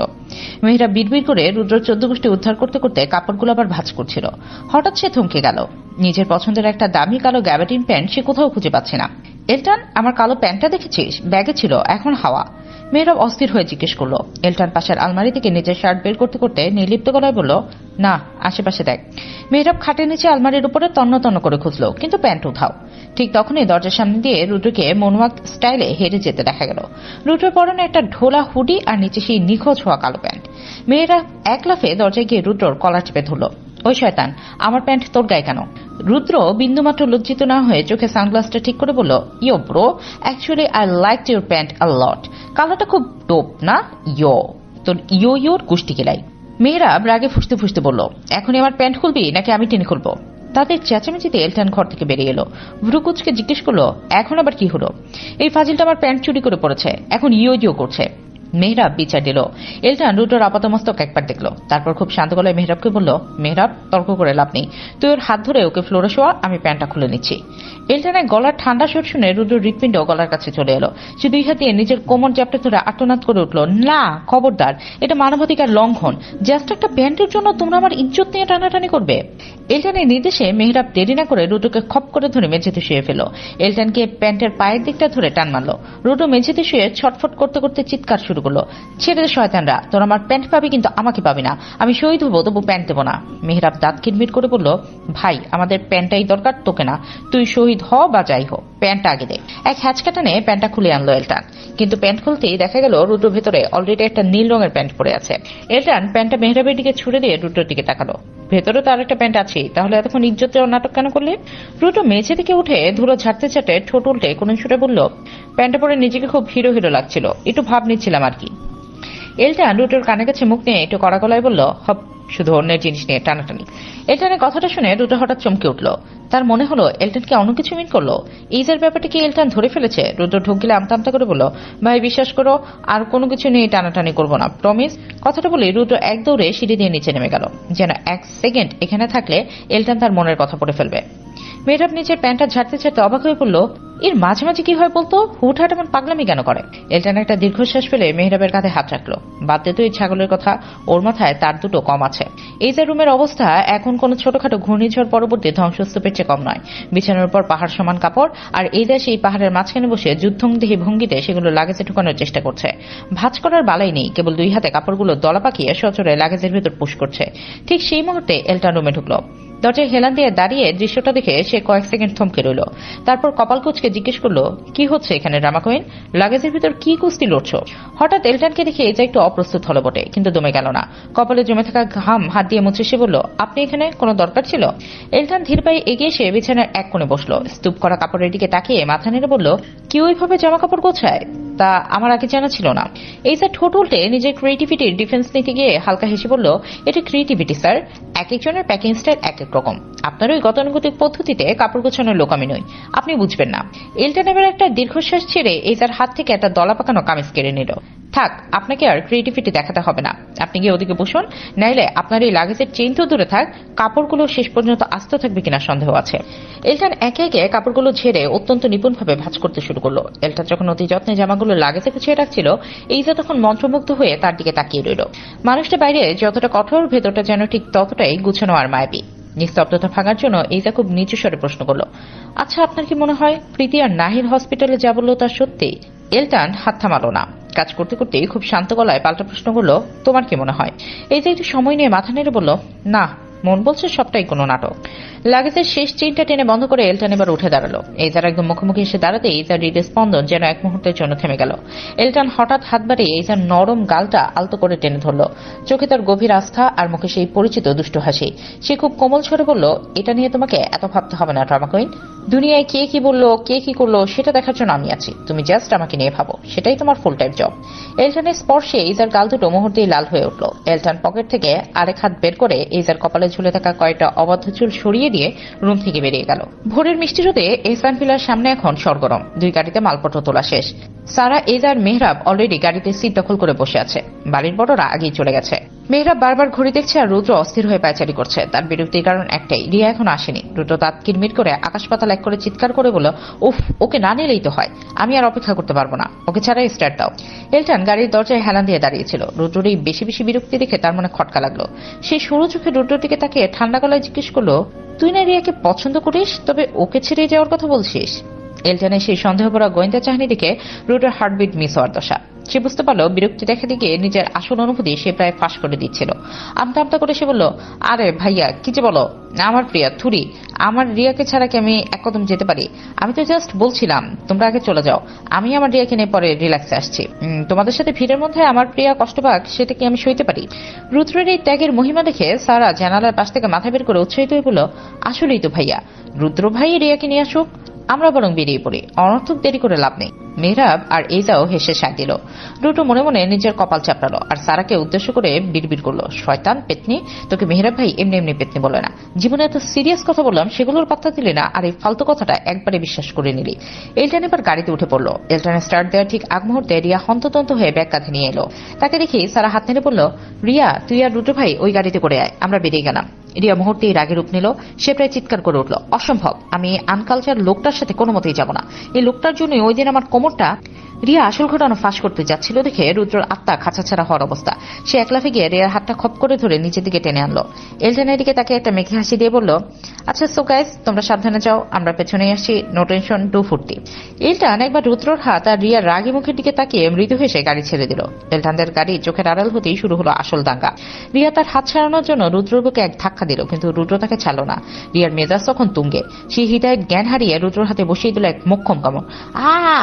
রুদ্রর গলা ফাটা চিৎকারে গাছের পাখিগুলো ডানা চাপটে উড়ে গেল। ব্যথার চোটে সে এক ঝটকায় নিচের হাত ছাড়িয়ে নিল আর পরক্ষণে রিয়ার উপর আগে হিতাহিত জ্ঞান হারিয়ে হাত চালিয়ে দিল। ঠাস, এক থাপ্পড়ে রিয়ার টাল সামলাতে না পেরে ধপাস করে নিচে পড়ে গেল। পরিবেশটা এক সেকেন্ডের জন্য স্তব্ধ। হঠাৎ রুদ্র নিচে পড়ে থাকা রিয়ার দিকে তাকিয়ে হাতের আঙুলগুলো মুখে ঢুকিয়ে আটকে উঠল। সর্বনাশ! হাইওয়ে দিয়ে গাড়ি ছুটে চলেছে, ভেতরে চলছে সারার অবিরাম আড্ডার হাসি, কিন্তু ড্রাইভিং সিটে বসে এলটনের মনটা ঠিক শান্ত নেই। সে বারবার লুকিং গ্লাসে পেছনে তাকাচ্ছে। তার বিরক্তির কারণ খুব সিম্পল, তার প্রিয় ড্রামা কুইন তার পাশে না বসে সারার পাশে বসে গল্প করছে। এলটনের কাছে বিষয়টা মেনে নেওয়া কঠিন যে এই দীর্ঘ চাটায় তার বউয়ের পাশে অন্য কেউ বসে থাকবে, তা সে নিজের বোনই হোক না কেন। হঠাৎ এক হ্যাচকা টানে এলটন মাঝ রাস্তায় ব্রেক কষল। কিচ, টায়ারের ঘর্ষণে বিকট শব্দ হলো। ঠিক সেই মুহূর্তে মেহরাব পানির বোতল মুখে দিয়েছিল। ব্রেক কষার ধাক্কায় মেহরাব টাল সামলাতে পারল না। পানি তার নাকে মুখে ঢুকে সারা শরীরে মাখামাখি হয়ে গেল। মেহরাব কেসে অস্থির হয়ে বলল, কি রে এলটন, সামনে কি নীলগাই পড়লো নাকি? এলটন সিটে হেলান দিয়ে হাত ঝাড়তে ঝাড়তে গম্ভীর মুখে বলল, আমার হাত ভীষণ ব্যথা করছে। মেহরাব, তুই গাড়ি চালা, আর সারা তুই সামনে এসে বস। পেছন থেকে সারা অবাক হয়ে বলল, তোর হাতে ব্যথার সাথে আমার সামনে আসার সম্পর্ক কি ভাইয়া? আমি তো আর ডাক্তার না যে মালিশ করে দেবো। এলটন এবার রক্তচক্ষু নিয়ে সারার দিকে ফিরল। তুই কি আজকাল বেশি বুঝিস? ডাক্তার আমি নাকি তুই? আমি বলছি হাত ব্যথা মানে ব্যথা, যা সামনে যা। সারার কোনো আপত্তি টিকলো না। এলটন এক প্রকার ধাক্কা দিয়ে বোনকে সামনের সিটে পাঠিয়ে দিল। সারা বিড়বিড় করে বলতে লাগলো, কালে কালে যে আর কত কি দেখবো। এলটান পেছনে উঠে এইজার পাশে বসেই তার সেই গম্ভীর চেহারাটা মুহূর্তেই বদলে ফেলল। এইজার দিকে তাকিয়ে সে এমন এক চিলতে হাসি দিল যা দেখে এইজা পুরো থতমত খেয়ে গেল। গাড়ি আবার চলতে শুরু করলো। সারা আর মেহরাব সামনে বসে অনর্গল কথা বলে চলেছে, কিন্তু কিছুক্ষণ পর হঠাৎ পেছনের সিটটা একদম নিস্তব্ধ হয়ে গেল। সারা আর মেহরাব সন্দেহজনক কিছু আঁচ করতে পেরে একসাথে পেছনে তাকালো। দেখলো গভীর আস্থার সাথে এইজা এলটানের কাঁধে মাথা রেখেছে, আর এলটানও তার মাথা এইজার উপর এলিয়ে দিয়ে গভীর ঘুমে আচ্ছন্ন। শান্তির এক অপূর্ব প্রতিচ্ছবি যেন তাদের চেহারায়। মেহরাব আর সারা একে অপরের দিকে তাকিয়ে মুচকে হাসলো, কিন্তু পরক্ষণেই মনে পড়লো যে তারা নিজেরা একে অপরের চিরশত্রু। বলল, তোমার জীবনের এখন পর্যন্ত জমে থাকা সকল প্রশ্নের উত্তর জানতে তোমার অতীত, প্রীতির বেইমানি আর নাহিদের সেই গোপন অধ্যায় সবকিছুর সমাধান আজ রাতে হবে। পরিত্যক্ত গোডাউন, চারদিকে ভাঙাচোরা আসবাব আর ধুলোর আস্তরণ। প্রীতি আর নাহিদ, যাদের একসময় রাজকীয় দাপট ছিল, তারা যেখানে কুকুরের মতো নিজেদের মধ্যে কামড়াকামড়ি করছে। নাহিদের চোখ দুটো হিংস্রতায় লাল হয়ে আছে। সে প্রীতির গলাটা সজোরে টিপে ধরে দেয়ালের সাথে চেপে ধরল। দাঁত কিরমির করে সে গর্জে উঠল, তোর ভাইয়ের জন্য আমার এতদিনের সাম্রাজ্য সব ধুলোয় মিশে গেল। আমি আজ নিঃস্ব, আর সবকিছুর মূলে ওই এলটান। প্রীতি অক্সিজেনের অভাবে হাঁসফাঁস করছে, তার মুখটা নীল হয়ে আসছে। অনেক কষ্টে নাহিদার হাতটা ঝটকিয়ে সরিয়ে দিলে সে কাশতে কাশতে একপাশে ঝুঁকে পড়ল। গলার দাগটা ডলতে ডলতে সেও এবার পিশাচের মতো হেসে উঠল। তো তুই কি করছিস? খুব তো বড় বড় কথা বলছিস। তুইও তো ওই মিথ্যে মেয়েটাকে আসল করতে চেয়েছিলিস। লোক কি তোর কম ছিল? প্রীতির এই বিদ্রুপ নাহিদের রক্তে যেন আগুন ধরিয়ে দিল। নাহিদ পুনরায় থাবা বাড়িয়ে প্রীতির দিকে তেড়ে এলো। তার গলার স্বর এখন হিমশীতল। তোর কি মনে হয় তোর মতো একটা নোংরা মেয়েকে আমি সারা জীবন নিজের বউ হিসেবে রাখবো? যে নিজের জন্মদাত্রী মা, বাবার, ভাইয়ের সাথে প্রতারণা করতে তুই ভালো ভাবে না, সে যে কোনোদিন আমার পিঠে ছুরি মারবে না তার কি গ্যারান্টি? প্রীতি এবার পাগলের মতো অট্ট হাসি দিল। সেই হাসির শব্দে গোডাউনের অন্ধকার দেয়ালগুলো যেন কেঁপে উঠল। ঠিকই হয়েছে, রিয়াদের হেল্প নিয়ে এইজাকে বিয়ে করে রাতারাতি বড়লোক হয়ে চেয়েছিলিস না? এবার ঠেলা সামলা, এলটান তোকে জিন্দা কবর দিয়ে দেবে। নাহিদ প্রীতির চুল মুঠো করে ধরল। তার কণ্ঠে এখন মৃত্যুর হুমকি। লিসেন প্রীতি, আমি যদি মরি তবে তোকে নিয়েই মরবো, একা যাবো না ওপারে। প্রীতি কোনো ভয় পেল না, বরং তার চোখের মনিতে এক অদ্ভুত জেদ খেলা করলো। সমস্যা নেই, ফুল ফ্যামিলিকে একসাথে মারার ব্যবস্থা করছে। অন্ধকারের বুক ছেড়ে এক বজ্রকণ্ঠ ভেসে এলো। কথাটি শোনা মাত্র প্রীতি আর নাহিদ দুজনেই বিদ্যুৎ স্পৃষ্টের মতো চমকে তাকালো। গোডাউনের দরজায় তখন এক দীর্ঘ ছায়া দাঁড়িয়ে, হাতে তার রিভলভারের নল চিকচিক করছে। নাহিদার প্রীতি কোনো প্রতিক্রিয়া দেখানোর বা পালানোর সুযোগটুকুও পেল না। পেছনের অন্ধকার থেকে আরো কয়েকজন ছায়ার মতো বেরিয়ে এলো। কোনো ভারী বস্তু দিয়ে সজনে নাহিদার প্রীতির মাথায় আঘাত করা হলো। এক মুহূর্তের আর্তনাদ, আর তারপর সব স্তব্ধ। তারা দুজনেই রক্তাক্ত অবস্থায় মেঝের ধুলোয় লুটিয়ে পড়ল। দরজার কাছে দাঁড়িয়ে থাকা লোকটা ধীরে ধীরে ছায়ার ভেতর থেকে আলোর নিচে এলো। তার ঠোঁটের কোণে এক বিজয়ী হাসি। সে ফোনে মেসেজ টাইপ করলো, mission successful, clean up starts now. এলটানের ফোনের স্ক্রিনে মেসেজটা ভেসে উঠতেই তার ঠোঁটের কোণে হাসি ফুটে উঠল। গাড়ি ড্রাইভ করতে করতে সে একবার পাশে বসে এইজার দিকে তাকালো। এইজা কিছুটা বিভ্রান্ত, কিছুটা শঙ্কিত। এলটান এক হাতে স্টিয়ারিং ধরে অন্য হাতে এইজার হাতটা শক্ত করে চেপে ধরল। তার চোখের গভীর চাউনিতে ছিল এক অদ্ভুত আশ্বাস, যা এইজাকে মুহূর্তেই শান্ত করে দিল। এইজাও ফির দিয়ে এক মৃদু হাসি দিল, যেন সে জানে এলটান পাশে থাকলে কোনো বিপদ তাকে স্পর্শ করতে পারবে না। গাড়িটি যখন এলটানের নিজস্ব চেম্বারের সামনে এসে থামলো, এইজা ভ্রুকুচকে চারপাশটা দেখল। চারিদিকে শুনশান নীরবতা, শুধু চেম্বারের ভেতর থেকে আবছা আলোর আভাসছে। আমরা এখানে কেন? এইজা অবাক হয়ে জিজ্ঞাসা করলো। এলটান গাড়ি থেকে নেমে এইজার জন্য দরজা খুলে দিয়ে মৃদু হেসে বলল, ভিতরে চলো, তাহলে এই সব প্রশ্নের উত্তর এক নিমিষে পেয়ে যাবে। চেম্বারের ভারী দরজাটা ঠেলে ভেতরে পা রাখতে এইজার চোখ চড়ক গাছ। একই দেখছে সে, সাদা ধপধপে চেম্বারটি আজ যেন এক অঘোষিত আদালতের কক্ষ। সামনে 3টি অপারেশন বেড, সেখানে সারিবদ্ধভাবে হাত পা বাঁধা অবস্থায় শুয়ে আছে রিয়াদ, প্রীতি আর নাহিদ। তাদের পাশে তাকিয়ে এইজা দেখলো চেয়ারে হাত পা বাঁধা অবস্থায় বসে আছে তার খালা আর খালু। তাদের মুখে কস্টেপ লাগানো থাকলেও চোখের কোণে ভয়ের লোনা জল চকচক করছে। তবে সবচেয়ে বড় চমকটা ছিল সামনে দাঁড়িয়ে থাকা লোকটাকে দেখে। সুঠাম দেহ, গায়ে দামি ফর্মাল স্যুট আর হাতে একটি চকচকে রিভলভার। দাঁড়িয়ে আছে মেহরাব। তাকে দেখে মনে হচ্ছে কোনো গোয়েন্দা। আপনি এখানে আর এই বেশে? এই যে বিশ্বের চরম সীমায় পৌঁছে মেহরাবকে প্রশ্ন করল। এলটান পাশ থেকে উত্তর দিল, ও দুপুরেই এখানে চলে এসেছে এইজা। মেহরাব আসলে কোনো সাধারণ বিজনেসম্যান নয়, ও একজন তুখোর সিক্রেট এজেন্ট। মেহরাব হালকা হেসে মাথা নোয়ালো, তারপর গম্ভীর স্বরে বলল, তো ভাবি, অপরাধীদের এই অপারেশন তবে শুরু করা যাক। মেহরাবের ইশারায় তার সঙ্গীরা নাহিদের মুখে সজোরে ঠান্ডা পানি ছুড়ে মারল। মুহূর্তে জ্ঞান ফিরল তাদের। প্রীতি চোখ মেলতেই যখন দেখলো সে অপারেশনের বেডে বাধা আর সামনে এইজা দাঁড়িয়ে, সে আতঙ্কে কুকড়ে গেল। এলটান এবার ড্রয়ার থেকে একটা ধারালো সার্জিক্যাল ছুরি বের করে এইজার দিকে এগিয়ে দিল।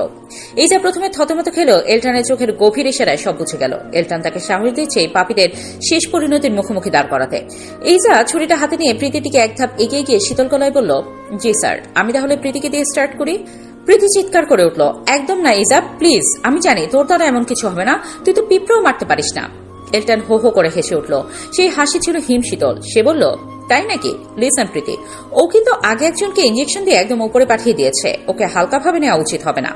এই যে অবাক হয়ে এলটানের দিকে তাকালো, সে আবার কাকে মারলো? পরক্ষণে বুঝলো এলটান আসলে ওদের মনস্তাত্ত্বিক যন্ত্রণায় ফেলছে। নাহিদ এবার মরণপণ চিৎকার দিয়ে বলল, কি করতে চাস তোরা? রিয়াদ কাঁপতে কাঁপতে বলে উঠলো, কি আর করবে, আমাদের কিডনি লিভার সব বের করে অন্যদের ডোনেট করবে। এই দেখ, আমাকে এর আগে একবার অজ্ঞান করে একটা কিডনি নিয়ে নিয়েছিল। রিয়াদ থেকে ইনফরমেশন নিয়ে নাহিদের ড্রাগের ব্যবসা, মেয়ে পাচারের আস্তানা সবই এলটান আর মেহরাব মিলে ধুলোয় মিশিয়ে দিয়েছে। এলটান এবার নাহিদের একদম কাছে গিয়ে দাঁড়ালো। সবটা শুনতে চাই রাহিদ, প্রথম থেকে শেষ পর্যন্ত, কার কি ভূমিকা ছিল, কে কার মাথা ছিল, সব। প্রীতি তখন জান বাঁচাতে নিজের মাকেই দোষারোপ শুরু করলো। মাই সবকিছুর মূল, মা আগে বলবে। খালা কস্টিপের ভেতর দিয়ে গো গো করে উঠলেন। রিয়াদ প্রীতিকে গালি দিতে শুরু করলো, চুপ কর শয়তান, তোর বেইমানির জন্যই আজ আমাদের এই অবস্থা। শুরু হলো একে অপরকে কাদা ছোড়াছুড়ি, চিৎকার আর চেঁচামেচিতে রুমের বাতাস ভারী হয়ে উঠল। এলটান বিরক্ত হয়ে অপারেশন টেবিলের উপর সজোরে এক চাপড় মারল, ধরাস। মুহূর্তের মধ্যে পুরো ঘর শ্মশানের মতো নিস্তব্ধ হয়ে গেল। সবার নজর এখন এলটানের দিকে। এলটান ধীর পায়ে মেহরাবের হাত থেকে রিভলভারটা নিল, তারপর নাহিদের কপালে নলটা টিকে খুব শান্ত গলায় বলল, তোদের হাতে 10 মিনিট সময়, একদম সত্যিটা যদি না শুনি তবে সবার লাশই এখান থেকে বের হবে। বলবি তোরা? আমার বোনকে আমি ছোটবেলা থেকেই পছন্দ করি না, বাবা মা সবসময় ওকেই বেশি ভালোবাসতো। মা বাবার মৃত্যুর পর জানতে পারি বাবার সব সম্পত্তি ওর নামে লিখে দিয়েছিল। খালার কথার এই পর্যায়ে এজা বাধা দেয়, চিৎকার করে বলে, সেটা আপনার দোষের জন্যই। আপনি তো আমার মাকে ভুল বুঝে অনেক ক্ষতি করার চেষ্টা করেছিলেন, ইভেন নানার সই নকল করে সব সম্পত্তি নিজের নামে লিখে নিতে চেয়েছিলেন। এইজাকে চিৎকার করতে দেখে এলটান এই পর্যায়ে তাকে শান্ত করে। খালা আবার বলা শুরু করে, তোর মা ছিল নিতান্তই এক বোকা মানুষ, বেচারি ভীষণ সরল ছিল। ভেবেছিলাম ওকে বুঝিয়ে সম্পত্তি সব লিখে নিব, কিন্তু প্রত্যেকবারই তোর বাবা বাধা হয়ে দাঁড়ায়, তাই প্ল্যান করলাম পথের কাটা দুটোকেই সরিয়ে ফেলবো। এই যে অবাক হয়ে এবার তাকায়, তার মানে কি? ওই দিন আমি তোর মাকে ফোন করে বলি আমার জামাই মারা গেছে, তাড়াতাড়ি আসতে। আমি কি করব বুঝতে পারছি না। তোর মা বাবা আমার কথা বিশ্বাস করে, তারা তাড়াতাড়ি আমার কাছে আসার জন্য বের হয়, আর আমি লোক লাগিয়ে তাদের অ্যাক্সিডেন্ট করাই। এই পর্যায়ে এই যে একেবারে স্তব্ধ। যার সাহায্যে এই কাজ করাই সে হলো নাহিদ, প্রীতির হাজবেন্ড। প্রীতি পালিয়ে তাকে বিয়ে করেছিল, ভেবেছিলাম এবার সব সম্পত্তি আমার হবে। কিন্তু তোর মা বাবা করলো কি? তোর নামে আগেই সব সম্পত্তি লিখে দিয়েছিল। বাধ্য হয়ে তোকে নিজের কাছে নিয়ে আসতে হয়। দিন যায় কিন্তু সম্পত্তি নিজের নামে পাওয়া তো দূর, বরং আরো এক্সট্রা একজনের খরচা চালাতে হয়। এমনই একদিন প্রীতি এসে আমাকে একটা প্রস্তাব দেয়, তার হাজবেন্ডের সাথে মিথ্যা বিয়ের নাটক করিয়ে কাবিননামার জায়গায় দলিল দিয়ে সব সম্পত্তি হাতিয়ে নেবে, আর সব আমার হবে। কিন্তু এর মাঝে এলটানের ঝামেলা। যেহেতু তোর খালু এলটানের বাবার আন্ডারে জব করতো, তাই ওকে দেখে আমরা ভয় পেয়ে যাই। তবুও হাল ছাড়েনি। তবে যখন আমাদের 50 লক্ষ টাকা দেবে বলেছিল, ভাবলাম কিছু না পাওয়ার থেকে এটাই অনেক ভালো। কিন্তু কি হলো, সব হারালাম। তুই চলে যেতেই জানতে পারি আমার নিজের মেয়েও আমার সাথে বিশ্বাসঘাতকতা করছিল। সব সম্পত্তি নিজের নামে নেওয়ার প্ল্যান ছিল তার। ইভেন আমাদের যা ছিল তাও নিজের নামে নিয়ে নাহিদের সাথে পালিয়ে যায়, পুরাই নিঃস্ব। কথাটা বলে এবার রেগে মেয়ের দিকে তাকায় এইজার খালা। এবার প্রীতি বলা শুরু করে, কলেজে পড়াকালে নাহিদের সাথে আমার পরিচয়। চেয়ারম্যানের ধনী উশৃঙ্খল ছেলে, আমার পেছন পেছন ঘুরঘুর করতো। আমিও তার প্রেমের ফাঁদে পা দিয়ে একসময় তাকে বিয়ে করি। এই পর্যায়ে নাহিদ প্রীতির উপর চেঁচিয়ে ওঠে, প্রেম না, বল অর্থ সম্পত্তি। প্রীতি নাহিদের দিকে কপাল কুঁচকে তাকায়, তারপর আবার বলা শুরু করে, বিয়ের পরে জানতে পারি নাহিদ একটা জঘন্য চরিত্রের ছেলে, ড্রাগ আর মেয়ে বিজনেস করে। কিন্তু আমার তাতে কোনো সমস্যা ছিল? আমার কি, আমার তো শুধু টাকা চাই। আমিও তার সাথে হাত মিলাই, এভাবেই দিন যাচ্ছিল। একদিন তাকে আমি একটা প্রস্তাব দিই, এইজার সাথে মিথ্যে বিয়ের নাটক করে তার সব সম্পত্তি দুইজনের নামে লিখে নেব, আর মা বাবা রিয়াদকে ইউজ করব। কিন্তু সব ভেস্তে যায়। আর এরপরে আমি জানতে পারি নাহিদ আমার সাথে বিশ্বাসঘাতকতা করে। ওর নাকি তোকে খুব পছন্দ হয়েছিল, তাই ওই দিন সে আসল বিয়েরই সব ব্যবস্থা করেছিল। কিন্তু মাঝখান দিয়ে তোর জামাই এসে সব ভেস্তে দেয়। একদম ভালো হয়েছে। নাহিদ রাগে দাঁত কিরমির করে প্রীতির দিকে তাকায়। এবার সে বলা শুরু করে, এই যাকে প্রথম দেখায় আমার ভীষণ ভালো লাগে। এই প্রীতি নামক পেইন জীবনটা একেবারে অতিষ্ঠ করে দিচ্ছিল। তাই যখন শুনতে পারলাম তাদের প্ল্যান, ভাবলাম এটাকেই না হয় কাজে লাগিয়ে এই যাকে নিজের করে নেই। সব ঠিকই ছিল, কিন্তু মাঝে এই এলটান এসে আমাকে মারধর করে, তারপর এইজাকে বিয়ে করে। যে যাকে মনে যেভাবেই হোক এইজাকে নিজের করবই। আমার উদ্দেশ্য ততদিনে রিয়াদরা জানতো, তাই পুনরায় রিয়াদদের সাহায্যে এইজাকে নিজের করার চেষ্টা করি। তারাও নিজেদের সম্পত্তি আর বাড়তি টাকা পাওয়ার আশায় আমাকে সাহায্য করে। তাদের সবচেয়ে বড় আনন্দ ছিল প্রীতিও ঠকেছে, কিন্তু মাঝে প্রীতি এসে আবারও সবকিছুতে বাগড়া দেয়। সেও আমাদের নতুন উদ্দেশ্য জেনে যায়। অবশেষে সবাই মিলে সিদ্ধান্ত নেওয়া হয় আমি এইজাকে নিজের করব। প্রীতিকে নিজের সম্পত্তির অর্ধেক লিখে দেব, আর রিয়াদের তাদের নিজস্ব আর এইজার সম্পত্তি। এই নতুন প্ল্যানটাও শেষ হয় এলটানের জন্য। রিয়াদকে কিডন্যাপ করে সব ভেস্তে দেয়। এই পর্যায়ে মেহরাবের মাথা ঘুরতে থাকে, কি পেঁচানো কাহিনী রে ভাই, এত কি সলভ করলো, কিন্তু এমন বিশ্বাসঘাতকতার উপর বিশ্বাসঘাতকতা প্রথম দেখলো। সব শুনে এইজাই স্তব্ধ। এলটান এবার হালকা হেসে বলে, এলটান হাতের ফাইলটা নামিয়ে শান্ত চোখে এইজার দিকে তাকালো। কিছুক্ষণ ভেবে গম্ভীর গলায় প্রশ্ন করলো, হাতে ব্যান্ডেজ করতে পারবে? মুহূর্তে এইজার মুখটা উজ্জ্বল হয়ে উঠল। খুশিতে প্রায় লাফিয়ে উঠে সে বলল, পারবো না মানে? হাতে ব্যান্ডেজ করে 30 বছরের অভিজ্ঞতা আছে আমার। এলটান ভ্রু কুঁচকে তাকালো, বিস্ময়ে চেপে রেখে বলল, তোমার নিজের বয়স কত? মানে যা তা। এইজা তখন অপ্রস্তুত হয়ে দাঁত বের করে এক চেটা হাসি দিল। ওই হলো আর কি, মানে বলতে চাইছি আমি খুব ভালো পারি। অনুমতি পাওয়া মাত্রই এই যে এক লাফে বেডে বসা এক পেশেন্টের কাছে চলে গেল। অত্যন্ত মনোযোগ দিয়ে খুব সুন্দর করে সে ব্যান্ডেজটা সম্পন্ন করলো। রোগীটিও বেশ স্বস্তি বোধ করছিল, কিন্তু এই যে ডিকশনারিতে স্বাভাবিকতা বলে কিছু নেই। ব্যান্ডেজ শেষ করে সে উৎসাহের আতিশয্যে রোগীর সেই ব্যান্ডেজ করা হাতের উপর সজোরে এক থাপ্পড় বসিয়ে দিল। দেখবেন এবার সব ব্যথা ম্যাজিকের মতো চলে যাবে। এই যার ঘোষণা শেষ হতে না হতেই রোগীটির যন্ত্রণায় আকাশ ফাটা চিৎকার দিয়ে উঠল। পুরো ক্লাসে পিনপতন নীরবতা নেমে এলো। এলটান দ্রুত পায়ে এগিয়ে এলো। কপালে চিন্তার ভাঁজ নিয়ে জিজ্ঞেস করলো, কি হয়েছে আবার, চিৎকার কেন হলো? নিজেকে বাঁচাতে এই যা ইনোসেন্ট একটা চেহারা বানিয়ে তড়িৎ উত্তর দিল, বিশ্বাস করুন আমি কিচ্ছু করিনি, আমি তো জাস্ট ওনাকে আশ্বস্ত করছিলাম, এভাবে আলতো করে বলছিলাম যে আপনি তাড়াতাড়ি সুস্থ হয়ে যাবেন। কথাটা শেষ করেই সে প্রমাণের খাতিরে আবারও সেই ব্যান্ডেজ করা জায়গায় জোরে একটা বাড়ি দিয়ে দেখালো। রোগীর এবার আগের চেয়েও জোরে আর্তনাদ করে উঠল। এলটান এক দীর্ঘশ্বাস ফেলে কপালে হাত দিয়ে দাঁড়িয়ে রইল। এই মেয়ের হাতে যে রোগীদের ভবিষ্যৎ অন্ধকার, এটা সে হাড়ে হাড়ে টের পাচ্ছে। ধমকের সুরে এলটান বলে উঠল, মিসেস এলটান, বাইরে গিয়ে দাঁড়াও। মিসেস এলটান শব্দ দুটো যেন ক্লাসরুমের মাঝখানে একটা শক্তিশালী বোমার মতো ফাটল। ছাত্রীদের মধ্যে যেন ভূমিকম্প শুরু হয়ে গেল। চারপাশ থেকে ফিসফাস আর চিৎকার ভেসে এলো, মানে স্যার, মিসেস এলটান মানে? এলটান এবার এই জায়গায় নিজের কাছে টেনে এনে সবার উদ্দেশ্যে শান্তভাবে বলল, আপনারা অনেকেই আমার পার্সোনাল লাইফ নিয়ে খুব কিউরিয়াস ছিলেন, সো মিট মাই ওয়াইফ এজা শেখ। ব্যাস, এই একটি বাক্যে ক্লাসের অর্ধেকের বেশি মেয়ে যেন অধিক শোকে পাথর হয়ে গেল। কেউ কেউ তো রীতিমতো মাথা ঘুরে পড়ে যাওয়ার উপক্রম। অপরদিকে এইজার মুখে তখন এক আকাশ তৃপ্তির হাসি। নিজের পরিচয় পাওয়ার পর সে যেন আরো দ্বিগুণ উৎসাহ পেল। অন্য এক রোগীর দিকে এগিয়ে গিয়ে এসে বলল, আহা, ভয় পাবেন না, আপনার হাতও আমি ব্যান্ডেজ করে দিচ্ছি। রোগীটি এইজের চিকিৎসা পদ্ধতি দেখে ভয় সিটিয়ে গেল। এলটান আর দেরি করল না। এইজাকে আর কোনো অঘটন ঘটনার সুযোগ না দিয়ে তার অ্যাপ্রনের পেছনটা ধরে ঠিক বেড়ালের বাচ্চার মতো টেনে টেনে রুমের বাইরে নিয়ে এলো। বাইরে এসে এলটান যেই না করার শাসন করার জন্য মুখ খুলতে যাবে, অমনি এইজা এক মায়াবী চাহনি দিল। ঠোঁট উল্টে এমন এক ইনোসেন্ট মুখ করলো যে এলটানের তপ্ত রাগ মুহূর্তেই পানি হয়ে গেল। মনের ভেতরে জমানো সব বকা যেন ওই এক চাহনিতেই উবে গেল। এলটান মনে মনে হাসলো, এমন কিউট ফেস করে রাখলে বকা দেওয়া কি যায়? ক্লাস শেষে বাড়ি ফেরার উদ্দেশ্যে রাস্তা দিয়ে হাঁটছে রিয়া। আজ বেশ গরম পড়েছে। হঠাৎ রিয়ার সামনে এসে দুইজন ছেলে দাঁড়ায়। তারই ক্লাসমেট, তবে বেশ কিছুদিন ধরে তাকে বিরক্ত করছে। কথায় কথায় একটা ছেলে রিয়ার হাত ধরতে চায়, ঠিক তখনই একজন এসে ছেলেটার হাত জোরে চেপে ধরে, রুদ্র। রিয়া অবাক হয়ে রুদ্রের দিকে তাকায়। রুদ্রকে আজ বেশ অন্যরকম লাগছে। বেশ গম্ভীর মুখে ছেলেটি হাত ধরে তার দিকে তাকিয়ে আছে। রিয়ার মনে হলো এই প্রথমবারের মতো সে ক্রাশ খেল। রুদ্রকে এই প্রথমবারের মতো তার কাছে অসাধারণ লাগছে। হাত ছাড়ো। ছেলেটির আর্তনাদে রিয়ার ধ্যান ভাঙে। রুদ্র হাত না ছেড়ে গম্ভীর কণ্ঠে বলে, আর যদি তোদের ওকে ডিস্টার্ব করতে দেখেছি তবে জাস্ট খুন করে ফেলবো তোদের। রুদ্রের কথায় আরেকটি ছেলে বলে উঠে, ডিস্টার্ব করলে তোর কি হয়? My girlfriend, any problem? রেখে কথাটা বলে হাতটা ছাড়ি মেরে ছাড়ে রুদ্র। ছেলে দুটো ভয় চলে যায়। রিয়ার মুখে মুগ্ধতা। রুদ্র এবার রিয়ার দিকে তাকিয়ে মৃদু হেসে উল্টো দিকে ফিরে হাঁটতে গেলে উষ্টা খেয়ে পড়ে যায়। ব্যাস, সব হিরোগিরি এক নিমিশেই শেষ। রিয়ার মুখের মুগ্ধতাও হাওয়া হয়ে যায়। হেসে বলে, এতক্ষণে স্বাভাবিক লাগছে, নয়তো আপনাকে দেখে আমার তো রীতিমতো হার্ট অ্যাটাক হচ্ছিল। কথাটা বলে চলে যায় রিয়া। রুদ্র রাস্তায় শুয়ে কাঁদো কাঁদো কণ্ঠে বলে, হে আল্লাহ, আমার সাথেই কেন এমন হয়, ধুর। সারা আর মেহরাব ক্যাফেতে বসে। দুজনের হাত ধরা, দুইজনের হাতে এঙ্গেজমেন্ট রিং। গতকালই তাদের এঙ্গেজমেন্ট হলো। মেহরাব এবার সারার দিকে তাকিয়ে মৃদু হেসে বলে, কখনোই ভাবিনি পেতনির প্রেমেই আমি পড়ব। সারা এবার জোরে হেসে উঠে, আবারও পেতনি বলে কিন্তু বিয়ে ক্যান্সেল। মেহরাব আরো জোরে হেসে ওঠে, সরি ম্যাডাম। 5 বছর পর। সময় কারোর জন্য থেমে থাকে না। সেই চঞ্চল এইজা এখন একজন দক্ষ ডাক্তার। এলটান আর এইজা মিলে গড়ে তুলছে তাদের স্বপ্নের হাসপাতাল। সেখানে এলটান সামলায় পুরুষ বিভাগ আর এইজা পরমমতায় সামলায় মহিলা বিভাগ। এলটান নিজের হাতে তিল তিল করে এইজাকে গড়ে তুলেছে, শিখিয়েছে চিকিৎসার প্রতিটি সূক্ষ্ম কারুকাজ। তবে হাসপাতালে সেই গম্ভীর ডাক্তার দম্পতি বাড়িতে ফিরলেই যেন অন্য মানুষ। এলটান সবে হাসপাতাল থেকে ফিরেছে। ক্লান্তি কাটানোর আগেই তার 3 বছরের রাজকন্যা এলিফ ছোট ছোট পায়ে দৌড়ে এসে তাকে জড়িয়ে ধরল। এলিফের শ্বাস ফুলছে। মাই প্রিন্সেস, এত হাঁপাচ্ছ কেন মা? এলটান হেসে মেয়েকে কোলে তুলে নিল। এলিফ আধো আধো গলায় নালিশ করল, মেতাল তাত্ত্ব আর তাত্ত্বে আবারও তুলাতুলি করছে। এলটান কপালে ভাঁজ ফেলল। তার মানে রুদ্র আর রিয়া আবারও শুরু করেছে।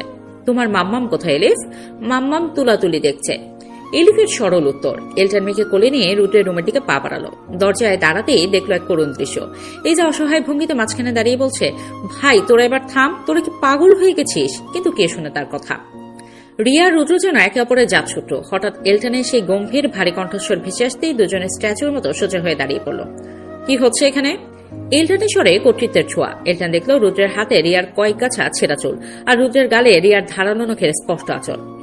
এলটান দীর্ঘশ্বাস ফেলে জিজ্ঞেস করলো, তা আজকের মহাযুদ্ধের কারণ কি?